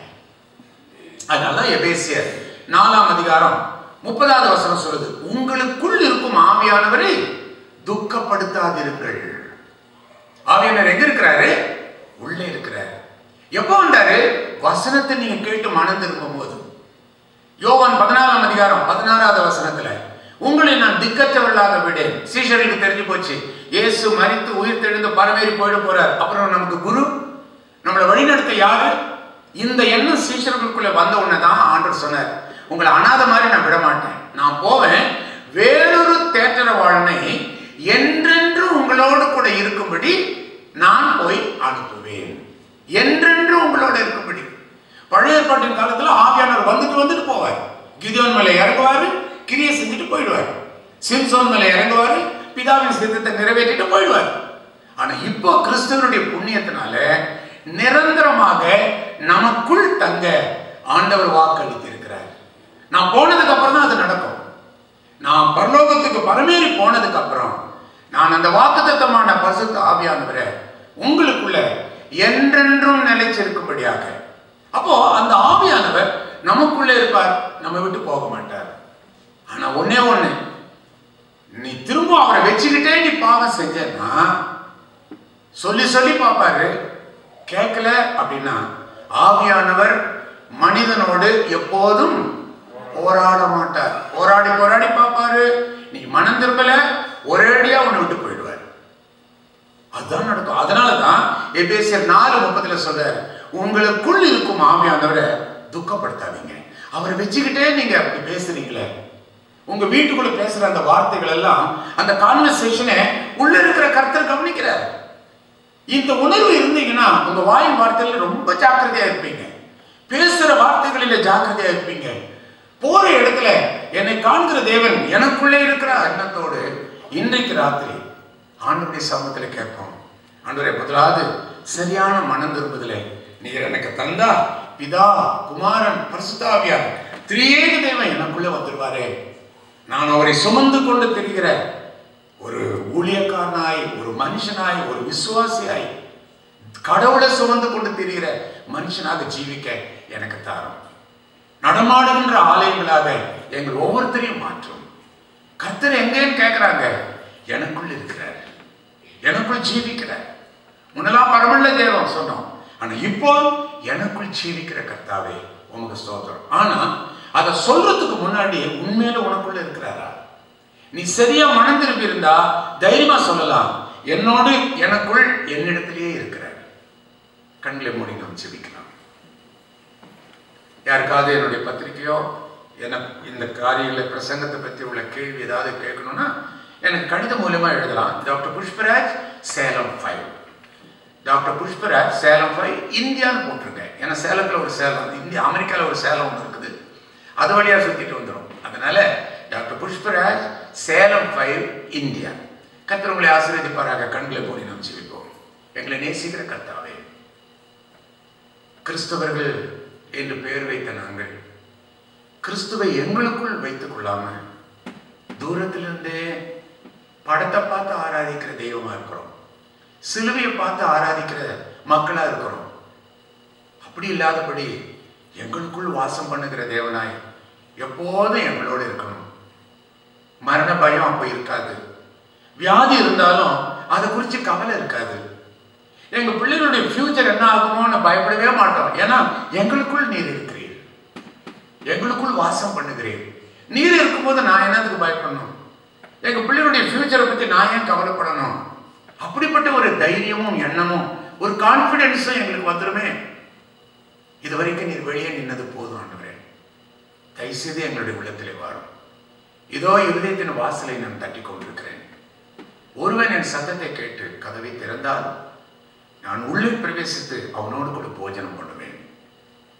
ஆமாண்டவரே, நிறைய கூட்டங்கள் நாங்கள் கலந்துகிட்டோம், எத்தனையோ பிரசங்கத்தை கேட்டோம். நீர் வாசல் இருந்து தட்டி தட்டினீர், பல வசனத்தின் மூலமா பேசினீர். ஆனா இருதய கடினத்தோடு தான் இந்த இடத்த விட்டு போனோமே தவிர ஒரு மாற்றமே என்னுடைய வாழ்க்கையில் இல்லை. அப்படி யாராவது இன்னைக்கு சொல்லி தங்களுடைய பிரச்சனையை, தங்களுடைய பாவத்தை கன்ஃபியூஸ் பண்றாங்கன்னா தயவுசெய்து மன்னிச்சு அவருடைய இருதயத்துக்குள்ள நீர் கடந்து வந்து, உலகம் தருகிற விதத்தில் நான் உங்களுக்கு தருகிறதில்லை, உலகம் தராத சமாதானத்தை நான் உங்களுக்கு தருவேன்னு சொன்னீரேன். அந்த சமாதானம் எங்களுக்கு வேணும். மனதிலே ஒரு நிம்மதி வேணும். நீர் உள்ள இருந்தால் தான் அது முடியும். கிருபை செய்யும் ஆண்டவரே. யாருமே வெறுமையாக இந்த இடத்தை விட்டு போகக்கூடாது. இயேசுவை சுமந்து கொண்டு போகிற மக்களாய் எங்கள் ஒவ்வொருவருடைய இருதயத்துக்குள்ளும் வாரும் ஆண்டவரே, வாரும். எங்கள் எல்லாரையும் சமாதானப்படுத்தும். இயேசு கிறிஸ்துவினுடைய இனிய நாமத்திலே தாழ்மையோடு ஜெபிக்கிறோம் பரிசுத்த பிதாவே, ஆமென். நம்முடைய கர்த்தராகிய இயேசு கிறிஸ்துவின் கிருபையும் பிதாவாகிய தேவனுடைய அன்பும் பரிசுத்த ஆவியானுடைய அன்யோன்ய ஐக்கியமும் சந்தோஷமும் சமாதானமும் ஜெபித்த எல்லா விஷயத்தோடும் வந்த எல்லாரோடும் இன்றைக்கும் என்றைக்கும் சதா காலம் நிலைத்திருப்பதாக. ஆமென்.